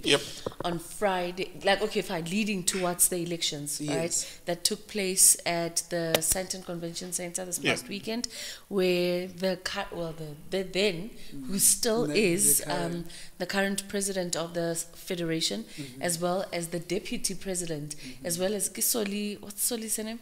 Soli Metlani. I don't know. Okay, Soli Metlani. So they were... It was the third candidate. Yeah, there was a third candidate. I always told people that there are 3 people in this race. Yes. And I've never even bothered to know who the third person is. Even though I'm in the space. So it's like... Because it's like... It's being... The story is being told almost as a 2-horse race. Which is Danny versus Ria. That's been the case. But then Danny came out victorious with about 105... No, 100 and... It was a landslide victory. Like it was too huge a gap. Too much of a It was not a competition. No, honestly. And then Mamria with only 28 votes, and then that Soli person with 8 votes. Sure. So you could see Oroboso Gemara. But we spoke about it. I think it was not something that was much of a brainer. I guess with the people that are consuming too much in the media and not necessarily understanding how these constitutions work with regards to football, how the voting process works, they were the ones that were hoping that Mamria becomes it, because there were influencers that I saw saying Mamria for president. I'm like, where do you come from? Because you need to know how these things work for you to understand and to be able to see what lies ahead. I guess it was a lesson for the people that were in the media space, and whoever that funded those particular campaigns will now know better where the money needs to go. Not in media. In media. And I actually wrote on socials as well. I said I think I was exaggerating, but I think Reality Waba received 100 times more media coverage than Danny Jordan. And I was being truthful when I said to people, that I don't remember seeing Danny Jordan speaking for more than 5 minutes. Really Dwaba was speaking in press conferences for 2 hours, for an hour, in book launches. And she was here, she was there, she was everywhere. But like Nhlanhla is saying, if the campaign for Really Dwaba was funded by 10 million, take that 10 million, go to each region, find a way to convince those people to vote for you. That's it. It's as simple as that. And also, you are saying lesson learned for those people. Yeah. But the leader of that campaign didn't need to learn those lessons. Ria has been in football for a long time. For a long time. Now, the consequence of her going up against Danny for the presidency is that she is no longer the deputy president because she didn't get enough votes to be in the NEC. So it's so poor. Or she was not eligible, she was not eligible to be part of the NEC or something like that because she was running for vice presidency. Something like along those lines, but the reality is that she's no longer part of SAFA structures at that high level, at that executive level. Yeah, because that's what happens when you don't win the presidency. Yeah, but Nkosazana Dlamini Zuma, I think she was something though. She was, in fact, Nkosazana Dlamini Zuma was co-opted to the presidency of the person that she lost to. So she lost against Cyril Ramaphosa, but then she was co-opted into the presidency. Absolutely. Maybe if it was Jacob Zuma, it would have been a more difficult appointment. Maybe the other side knew, she was the face of the campaign, but the person behind it maybe was Jacob Zuma. Maybe if it was Jacob Zuma in reality, then he would not have even accepted being co-opted to the presidency because he was the president. And also it's like not necessarily that I mean Jacob Zuma is a snake, but you bring a snake to a person who was a president, you've just beat him, and now you make him part of the presidency portfolio. You are bringing a snake next to you. The footballing space would work like that, because they don't. If there were two factions, and then like you don't even become part of anything, you are out. You lose like that's it. You cut off. And your people will also be sent home packing. One day I'll tell you all about it. One day is one day. Because the thing is, you're gonna plot against us. You are here now. If we give you a position, you are here. You are plotting like no, but what if genuinely all I want is to see transformation in football and nothing else? I don't necessarily have other certain things that you can contribute in positively. Yes, and I'll bring in change. I'll bring in different things. Loss very well. Yes. And it's more of, okay, I do understand that I've lost. How do I then still keep contributing? I don't understand that person's personality. Like that means you're not supposed to be a leader. I know that some people accept a loss now. But there are some people, and I think I do have this personality, some people are fighters to a point where they know they deserve to be leaders, to a point where if they lose, they congratulate the person who won, and they accept their fate that I lost, and therefore I should not be part of power structures, because you are giving me an opportunity to step in the back. Like you are inviting me here, with you, to work with you. I'm gonna stab you in the back one way or the other. I'm gonna put poison in your drinks. I'm around you. I'm gonna put poison. I can understand it. Like people who are elite high achievers, that's what they would think. Because that's what happened to Patrice Lumumba. He had Mobutu around him, who was a military person in his cabinet, he was in his cabinet, and then Mobutu colludes with CIA and the Belgians, and they killed Lumumba. Same thing with Thomas Sankara in Burkina Faso. This was in DRC in the 1960s. Same thing with Thomas Sankara in Burkina Faso. That his best friend kills him. His best friend, the guy next to him, kills him. Who becomes the president? Supposed to be protecting you for that matter. They know who you are, where you stay, where you live. What is the security planning? Most dangerous. So you can't. Now those are people that blindsided you because they were your friends. Now you know that I was against Nhlanhla in a race, and she was saying things about me. I was saying things about her because we are in a race. We are in a campaign. At least God is telling you that's your opponent. God is telling me that's your opponent. But there's no friendship or pseudo friendship. Now you can't take her. You can, but you'll be stupid to do so. After you've defeated her, or after she's defeated me, now she's taking me in. Like she's giving me a chance to Finish me off. When you can, finish me off. Yeah, it's been an interesting one. Definitely. And definitely lessons learned. Yeah. I think from the football fraternity at large, the fans now understand better how things are done and how things are supposed to be done. So I guess involvement-wise, if they wanted to be involved and want to make the change, then they can go and join the regions, be more educated about what really goes on behind the scenes, and don't be fooled by, like we always say, the perception and what we see, like on social media and newspapers and what is brought to our eyes, because there's always more to that. And the more you learn, the more you understand, and I think the more involved you get to be, if it's something that is in line with your passion. Because I think we hardly read a lot about things that we are passionate about because of what is given to us in the social platforms. But then as soon as you just take another hour of your time and read more about it, you'll get to understand more. And that 1 hour might be 2 hours to 3 hours. And next thing you know it, you'll have an opinion piece somewhere. And then that's how you can also contribute. But, don't just contribute on paper. Be there, be in action as well. There was the total shutdown that was meant to take place, but it never took place. It was a Soweto shutdown where Nhlanhla I heard briefly about it. Yeah, so they marched to the city of Joburg where they actually handed a memorandum. What was that about? About the electricity issue, service delivery, basically. Service delivery in the township. So honestly, because I never thought it would happen. Because the same morning in the township, life was like pretty normal. Like there was nothing that was stopping people from going to work up until I think I started tweeting, and then they said, but comrade, we are here. Then I started seeing pictures and people there, and yes, the memorandum was handed to the mayor of Joburg. That is Mpo, not Moirane Mpo, is late. Dr. Mpo, the current mayor. Yeah. So then they would have a response in a couple of days. So we wonder how that one is gonna go. But a huge shout out to people that saw what is happening in their neighborhood, and they wanted change. Took action, because it's something that we haven't seen in a while. For a while. I remember when I spoke to Nhlanhla as well, he did mention Uguti, as we specifically spoke about the electricity part, that it's an engagement that they have that's ongoing with the city and Eskom and so on, because there's so many different solutions being proposed, whether they pay take from their 350, which was another one that was very interesting. Take from your 350. If the government is going to give you 350 for maybe 12 months, we'll take 200.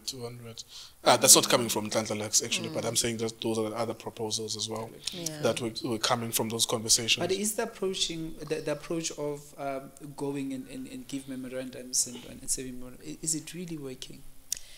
Does it really make or bring whether a it's change? working or not, it brings awareness. It brings awareness that the people are tired. It makes you remember, now you've got a different portfolio. You're running a new region, you're running a new city.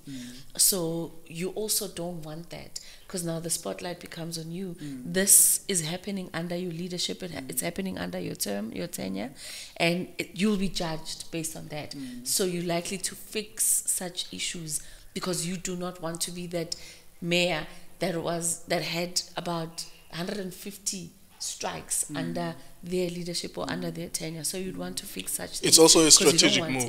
It's a strategic move. So before you are disruptive, you we march peacefully. We're bringing this. You come in peace. I'm bringing this to your attention. So it's strategic, so that when people are vilifying the movement will say, on this day we marched, on the second day we marched, and then it exploded. But equally so, I think those were the things that happened over the past 7 days. Maybe let's close with Questa. What happened with him? With Questa. I honestly don't know what actually happened with him. All I know is that he proposed to his wife. And how do you propose to your wife? To your wife. Okay, so she explained on social media the reason why he had to propose. So what he did back then, he did things the right way, the right traditional way. This is right, because there's no right or wrong. But he did things traditionally. The traditional way. Yeah, where he handed a letter over to her to give to the parents. He did not necessarily propose to her. Oh. So years later, they've been married. Everything is okay at home. And it just feels, by the way, I never actually got to propose before you became my wife. I don't know. Maybe it's just another adding of spice. You think that comes from him? Yeah, because you think a man would just say stuff like that and spend money? You're a man. I must ask you that question. Yeah, would you? I think it does happen because I've seen with few when couples, you have money to blow, maybe. I think it happens, and for few couples that I've seen, it's more of you meet Nhlanhla, you love each other, and you end up staying together. You end up married in a sense of you live together, not necessarily that you cohabit. Then over time you start doing well in life. Now you have everything that you needed, and you feel that, you know what, I did not give my wife the kind of proposal that she needed, the kind of wedding that she wanted to have. So now that I have, let me do that. So she also there are very few men that will voluntarily respend again. So what are you saying? Are you saying because of the cheating scandal, then he proposed? Now we'll get to the cheating part. Okay. What you are describing now, at least were people who were poor, they cohabited, they didn't have an opportunity to marry, and then they get married. Yeah. People who get married the second time, who had some sort of a ceremony the first time around, I think that the wife manipulatively plants a seed, not once off, over a period of time. I hope remember, honey, we never really had over time. She doesn't sit you down once off, but she's suggestive. But up until you feel, you know what, let's just do this thing for peace sake in the house. Yeah, because the nigga is going to do it. Peace. We don't do it. The man is going to do it eventually. It's like, this thing we must deal with. This thing we must deal with. But then, unfortunately, within days or within a period from that, we then hear about Makwapeni. Once again, it came from. I didn't really follow that, but I heard of it. There's a Makwapeni on the picture. Yeah, and I don't wanna entertain that really much because. Did she reveal herself? What was the? No, that's the thing. I don't even know how. Well, you don't know the circumstances. There's this friendly pictures that people take, like you already know the events. Like there's too many events that one attends, right? And some people are like, no, we can take a picture, and then they touch you in a certain way. Like they just touch you guys so that like you happy. But I think it's a real scenario. I'm so sorry to cut you, but I think there were multiple pictures that are indicating intimacy, like they're indicating with the same person. Yeah, but Mina, with the same lady. And then people put two and two together to say you are coming out because you see that they are getting married for the second time, and you want to introduce to the world. Nami, I exist, something like that. Because what I also thought was whether there was something happening or not happening, probably between the two of them as a couple, it was more of, you know what, let's put, because this is what happens in couples, you know, one messes up and then they come together and then one apologizes and the other, you know, accept the apology. Then you get to a point of saying, you know what, let's put everything else behind and start afresh. And probably that's when then the idea of, you know, let's have, you know, a wedding and all of that. But then the other one will actually not feel okay with that, because when you actually get involved with somebody who is in a steady relationship, to other people their ideas, they're going to leave that person and go with me. So now they're sort of, you know, renewing things, and it's more like, okay, now I'm no longer standing a chance. So and this person is a public figure, so let me come out so I can mess up the whole thing, you know. Minage, my question was, from all of this, because like it's not surprising to me, was as I see people. Why is it not surprising to you? It's not surprising to me. Like, if you are around successful people enough, you will know that they exercise options. They sleep with people. Women gravitate towards people who have money. You will, I saw it with me even personally. Like, there are spaces that you access at some point at a level of success where it's easy. You're not even making an attempt. You don't even try. My question to us in South Africa as well was, as I was thinking about this, is why do we get shocked when niggas who have millions sleep with people other than their monogamous partners. Like, not to say it's right or wrong, I couldn't care less about their situation. They will deal with it. They are adult human beings. If that lady who's the wife is pissed off, she must leave if she wants to leave, if it pisses her off. If she knows that this nigga is a superstar, a guy who has 5 million people will know him.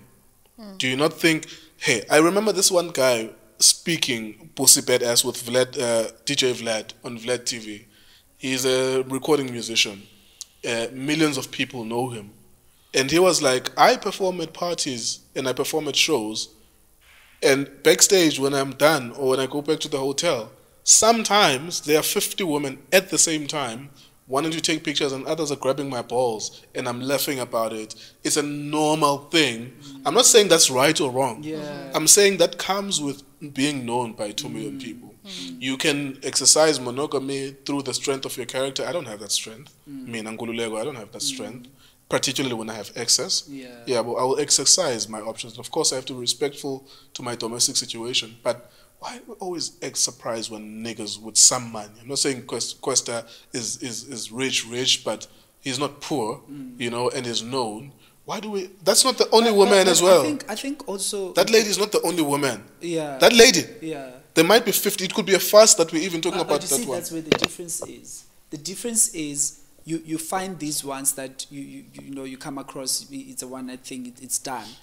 But having another relationship where now you're maintaining the relationship, you're now meeting, because also then it goes deeper in terms of emotions you connect and all of that. You get what I mean? So now you're also raising expectations to this person. On the other side. You know, I might be number one at some point, or I might be added to. Because I'm spending be, so much because time. They get invested in what you're giving them, you know. But a person that you meet at this hotel and next you move to the other one, it's different. And those would not even come and want to claim anything. But if I have been seeing you over 6 months, I'm starting to get invested in you. And the fact that you're powerful, the fact that you're known, the fact that you have money, I would want to be with you. You know. And I think for me, that's where I say, as much as people have choices, once you've got this domestic situation, be conscious of that. You know, respected, because also it's issues, the spiritual stuff that's going on around there, the health issues that are going around there. What about this one that is here? You know. I think that comes with niggas who are successful. So you see, and this is I twisted this as I thought about it. Would I be with a woman who's million rand successful? And my answer was no. Because I know what comes with it.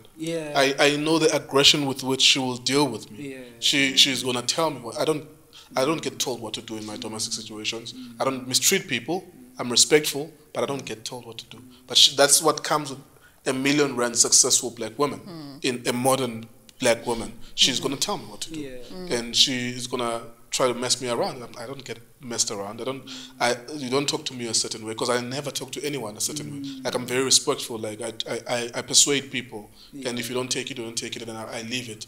So I twisted it and I said, if I had a million rands woman, then I would not be able to take it. So I say that to say, there are things that come with being R. Kelly's wife.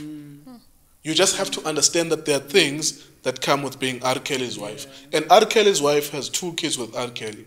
And she spoke about it. She spoke about the fact that she knew that nigga was sleeping with maybe 100 women per year. And some of them were kept in confinement. Some sort of, like, you stay here and you will be women. At some point she even said that you should bring them at the house. Yes, she would see them. You know. She would know of them. But she took, so that's the calculation you make when, as someone who's with Umandoza. Because Mandoza is a megastar. He's a megastar. You take it when you are with Brenda Fassie. You know, and I'm not even talking about music alone. I'm just talking about people who are known by a lot of people. People who have money. Like, I've said to myself, I can't be with someone who's rich, because, like, I'm not going to be in a commanding position in that relationship. You know, it would be an interesting problem if my current person becomes rich, then I can't just leave her, because at least it's a 12-year build-up. We've been together for so long. We have a child together. It's like, shit. But then I will see the change in the behavior, and I will ask myself, do I want to tolerate it? You know, and then that's a decision I have to make. I don't know what about you, Nhlanhla, whether an ANC politician was a minister, would you be able to, even a president, would you be able to be in a committed relationship with the president, knowing what you know about powerful people, the stealing of monies, the silencing or assassinating of oppositions, all of that shit that comes with that? Can you take it? Would you be able to be in that relationship? I think so. Because I would know what I know. But now it's different when you don't know. Yeah. Because now it would be shocking to, like, today it's this, tomorrow it's that. So you'll be dealing with, like, you're right, you'll be dealing today with the state capture of what, right? And you're like all over the news and all of those things. And then tomorrow it's infidelity. Tomorrow it's something else. Tomorrow it's, like, you know, it's going to be a series of things. But when you are in an informed position of what you are going into, you are much better. But then if you go informed and you're thinking you're special, it's a different case altogether. It's a different case altogether. Totally. So if I do go in, I would go in knowing what I know, but I'm not going to go in with a big head. I mean, I know what to expect there, because I could know what I know, but there could be something new that I learn in there. So always keep an open mind, and also remember, relationships are not just about the money. It's not about the power. It's what we conversate, how, you know, there are many layers to a relationship, and I can't place the professional side to it and then bring it at home. If we can separate the two, why not? You know, because you do get people that are like, you know what, I wear this hat, but as soon as I enter the gate or enter things change. The door, things completely change. I'm Utata Wasekaya, I am Ubaba Gaspanbani, you know what I'm saying, I'm your husband, and all of that goes out. So like I said, I would, but I'd keep an open mind. I'd keep an open mind to know that I think it's a reality that other people, I think people go through their lives, dealing with problems, load shedding and so on. They never really think about those things. But I want to put it out there that when you're in a relationship with a guy like Questa, or anyone else for that matter, just be aware that there will be things like that that comes with it. You know, some people talk. Whether true or not. Whether Questa or not, I think no matter whoever it is. I think there's a different stratosphere in Nhlanhla. Like you can't, that thing, Leoba is superstar. I saw it, bro, with my own eyes. I saw my life changing. And I'm not even a superstar, but I saw it transforming from a kid who comes from Enyobeni, Cape Town. Then all of a sudden things changed, and I created these opportunities for myself. I saw it, and I don't want to underestimate this. You can never compare it with a normal relationship that you like. I saw the change in my mindset. I just saw it as I accessed spaces. I got calls from people who were serving cabinet ministers who watched the content and this and that, and then death threats and stuff like that. Like it was a stratosphere that I never thought I would get into, and I spoke to people about monies that I never thought I would speak to. I don't have those monies, but I'm just saying, like, as we're proposing this and proposing that, I'm like, shit, I never thought I would be in a conversation where we talk 2.5 million as a possibility type of thing. So it's different slightly. I can get it, like when you are at the boss at the office. Like I was a supervisor somewhere at Vodacom at some point when I was 25. You know, I can get it that I just check your power at the door. You are the supervisor there at work, you see.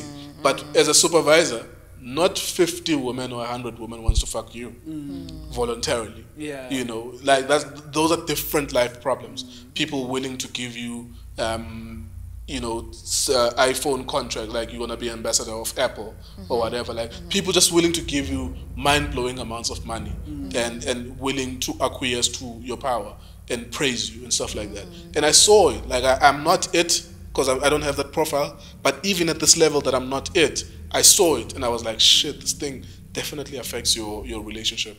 You have to know what you're signing up for. You're a business owner, Opulence Radio.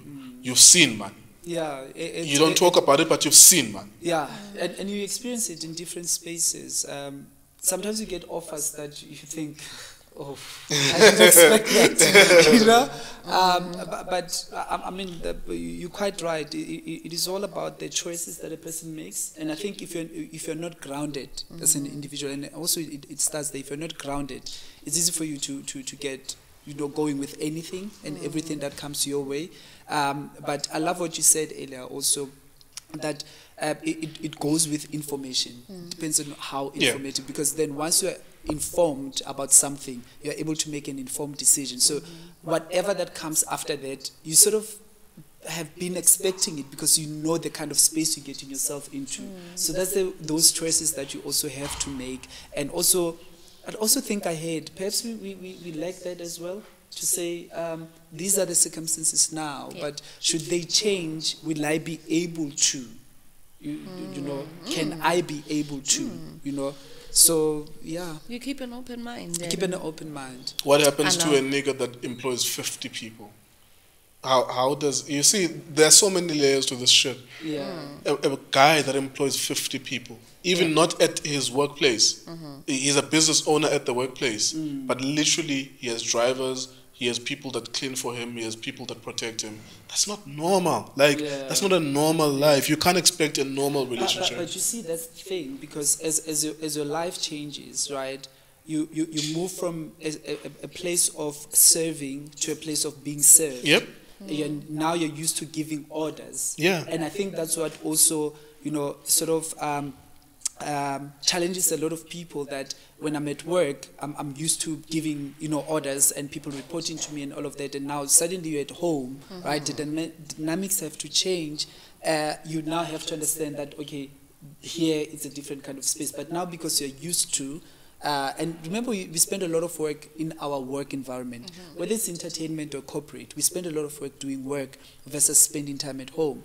So having for you to switch from that power to sort of take it off and let go of that power, it's difficult for a human being, because they're used to being praised, they're used to being to being ushered and all of that. People serve you. People serving you, and suddenly you have to put that aside. It's.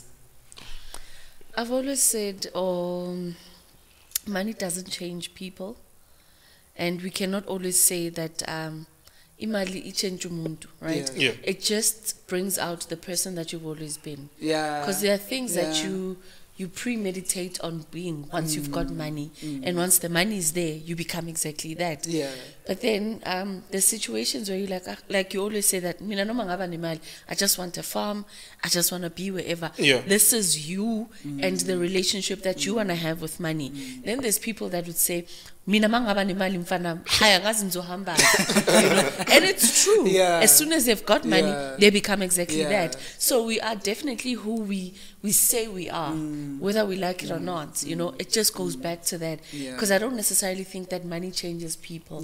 It's just that it gives you an opportunity to express the truest self, because now you've got everything at your disposal. You get those unnecessary bodyguards, you get people that are doing stuff. What happens to you just having that money, doing what it's supposed to do for you? Why does it have to change what is surrounding you?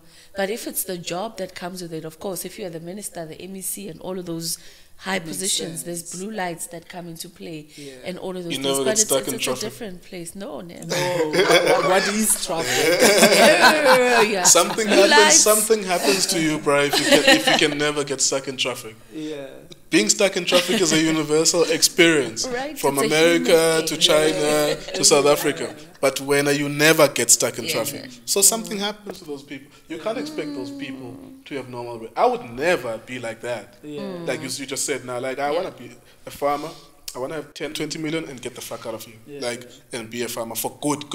Live off the great solar energy and stuff like that. But that's me. Like I have intention. Like I know what I want to do. I think you are what you say you want.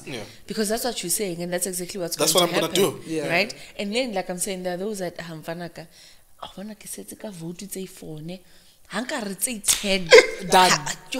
you know what I'm saying? And that's exactly what's going to happen. Hence I'm saying, what you're saying is what's going to happen.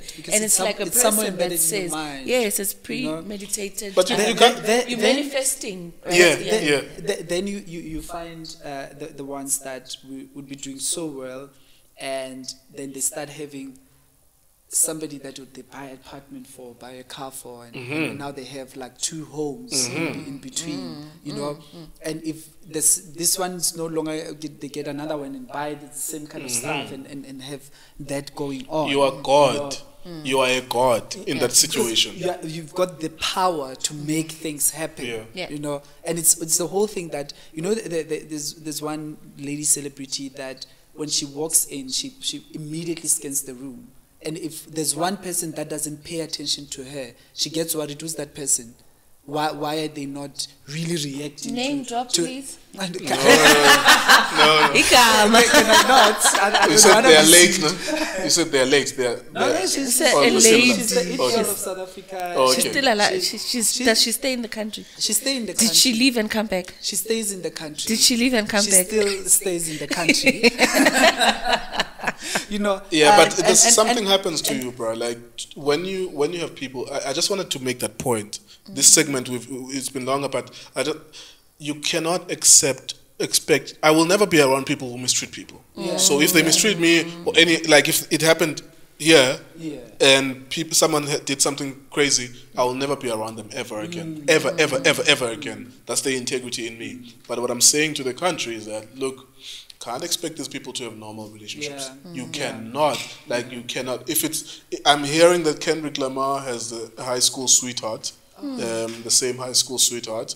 He's a special case. Messi has a childhood sweetheart as well. But we don't know that he's not sleeping. Messi is a god in the world. There is 500,000 women that can line up to sleep with him. That's true. We don't know if he sleeps around. We don't. But you see, again, it's those few cases where we're saying other people are very grounded, that they know also the knowledge of knowing that this power can take me anywhere and all of that. So they're like, I know, you've said it earlier that, you know, I know I can be, you know, vulnerable to certain, you know, spaces.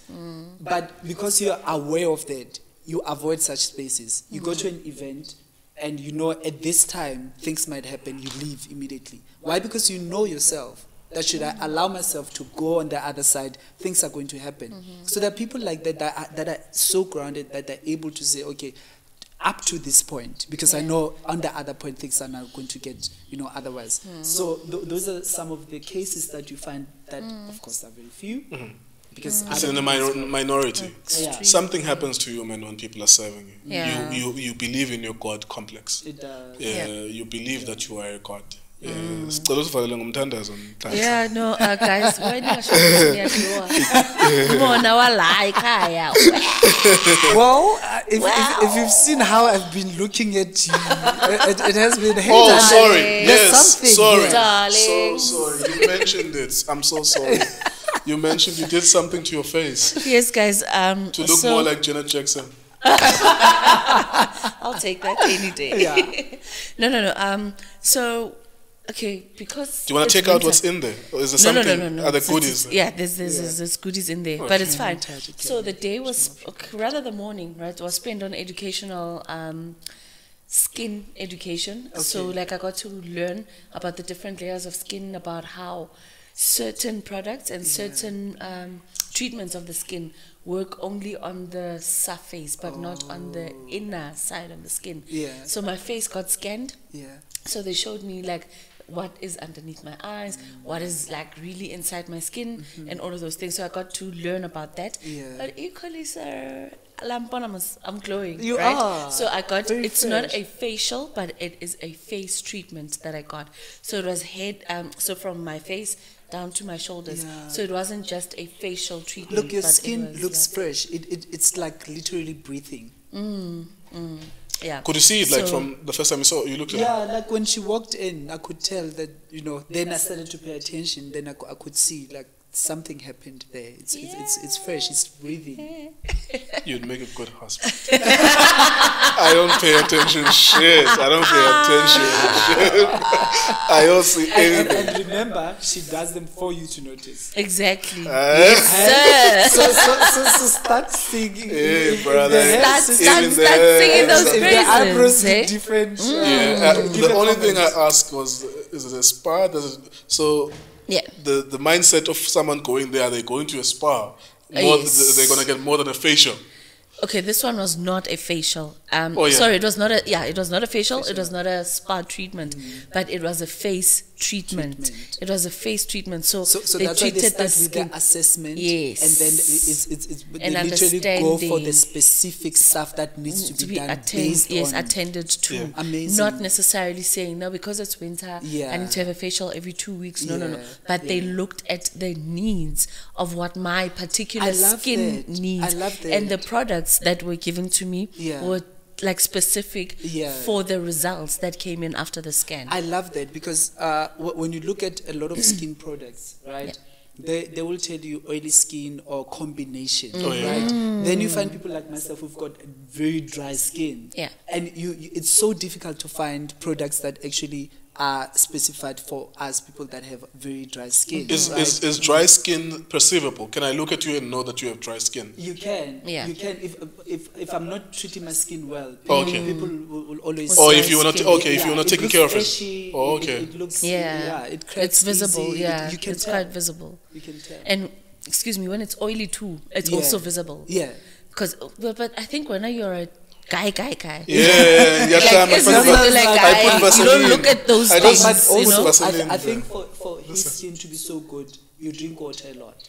And I don't drink alcohol. I drink water instead of alcohol. That helps a lot because Yeah. remember, alcohol dehydrates you. Yes. So you don't drink alcohol, but you drink a lot of water. That keeps your skin hydrated. Yeah, that's and you crazy. don't expose it to the sun as well because the sun gets to be very harsh on the skin. Yeah. You don't use all these products that can get Oh harsh on the yeah. skin. I think there's a So, downside to putting a lot of. I once saw this lady Yeah. messing around with her, but she was putting a lot of makeup. Yeah. But underneath the makeup, she had holes. Shubab. She started having holes, Oh, yeah. small holes, because that was the only thing that she was doing. Maybe it was cheap makeup or something. Maybe makeup against the But she type of was not skin. taking care of her But skin. also what Nhlanhla did, the assessment of the skin, so you know the kind of products will be good for your skin. Yeah. Because others are actually meant for European people, for white people. Oh, yes, yeah. But And we as an use them African anyway. person, You have a different skin. Your skin is different. You shouldn't be using that kind Yeah, of I was about to ask something about this. Generally, you would give this to a person as a gift. Like I could give it to Yes. Tholo. Okay, it's your birthday. Yes. So you book I've Tholo an booked 1,000 appointment. for you to go and take care of Absolutely. yourself. So Oh, yes. generally, when they do the face, how much would that cost versus a full body or whatever the fuck? I've never Okay, done the that. prices vary, and the nice part is there's two ways that you can do this, right? So they've got a specialized clinic that's DMK, where you go there, and that's where you get the assessment and everything else done for you. But there's certain Sorbet outlets where you can actually go through the same thing. But so you go through, but it's like very few of those Sorbets. So it's suggested that you go there directly because now you're dealing with the supplier directly, and you can do that. The basic one that you will get, and it's quite reasonable as well. The starting price is about $5.95. It's reasonable. So it's quite reasonable considering the process. It will be the needs to go face through. that's $5.95. From face to like the shoulder part, because remember, like makeup normal sifaka till la, but this this part then other looks parts. awkward. So they're suggesting that you take care So of people from this put part. makeup here. Yeah, some people do. generally they put Yeah. it Oh wow. to Okay. here. Yeah. But So you then need to apply it as if this such. is exposed, you start seeing the difference. Oh yeah, you'll see the difference in skin tones and stuff like that. Yeah, so you start seeing a difference there. So yeah, that's what needs to happen. I'm guys. being An tense. experience, eh? Oh, what You an are experience. you are feminizing me. And, yeah, one day they're going to treat all of us here. I'm not gonna do that shit. Okay, your wife can. You don't have to Oh, do yeah, that, but yeah, someone else. We'll go with her. Cancelo. No, I'm not- No, she'll be there, and then we'll also have Umama Sekai. My And culture we'll just doesn't have allow me to do that shit. Okay. Your culture. Yeah. What does your culture say about Guys, you taking care of yourself? guys, we've been talking for a long time.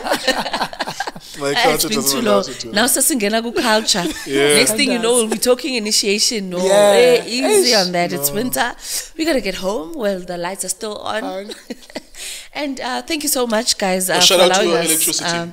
Yes. Shout out to your electricity because we've been here for a while. Yes. We've been here for a few hours and it held strong. Shout out to you. Yeah. Mina, in my house, it would have been out already if we were shooting in my house. At some point, 2 hours ago, it would have been out. So The struggles we shout have out to your electricity and your backup electricity as well. Yes. Yeah. So with that said, guys, that's how we're closing the show. Thank you so much for liking, subscribing, and making sure that you are interacting with us. Shout out to our videographer, that is Khaukhelo Sibata. Thank you so much for doing the great job that you're doing. Shout out to the team that is consistently doing what they're supposed to do. And from me, it's on a queen with a Zulu name. I am Nhlanhla. If you can find me on social media platforms, that is exactly who I am. Thank you so much for joining us. And let me remind you guys to never ever touch anything with half your heart. That's it from us. Nkululeko on Cultr.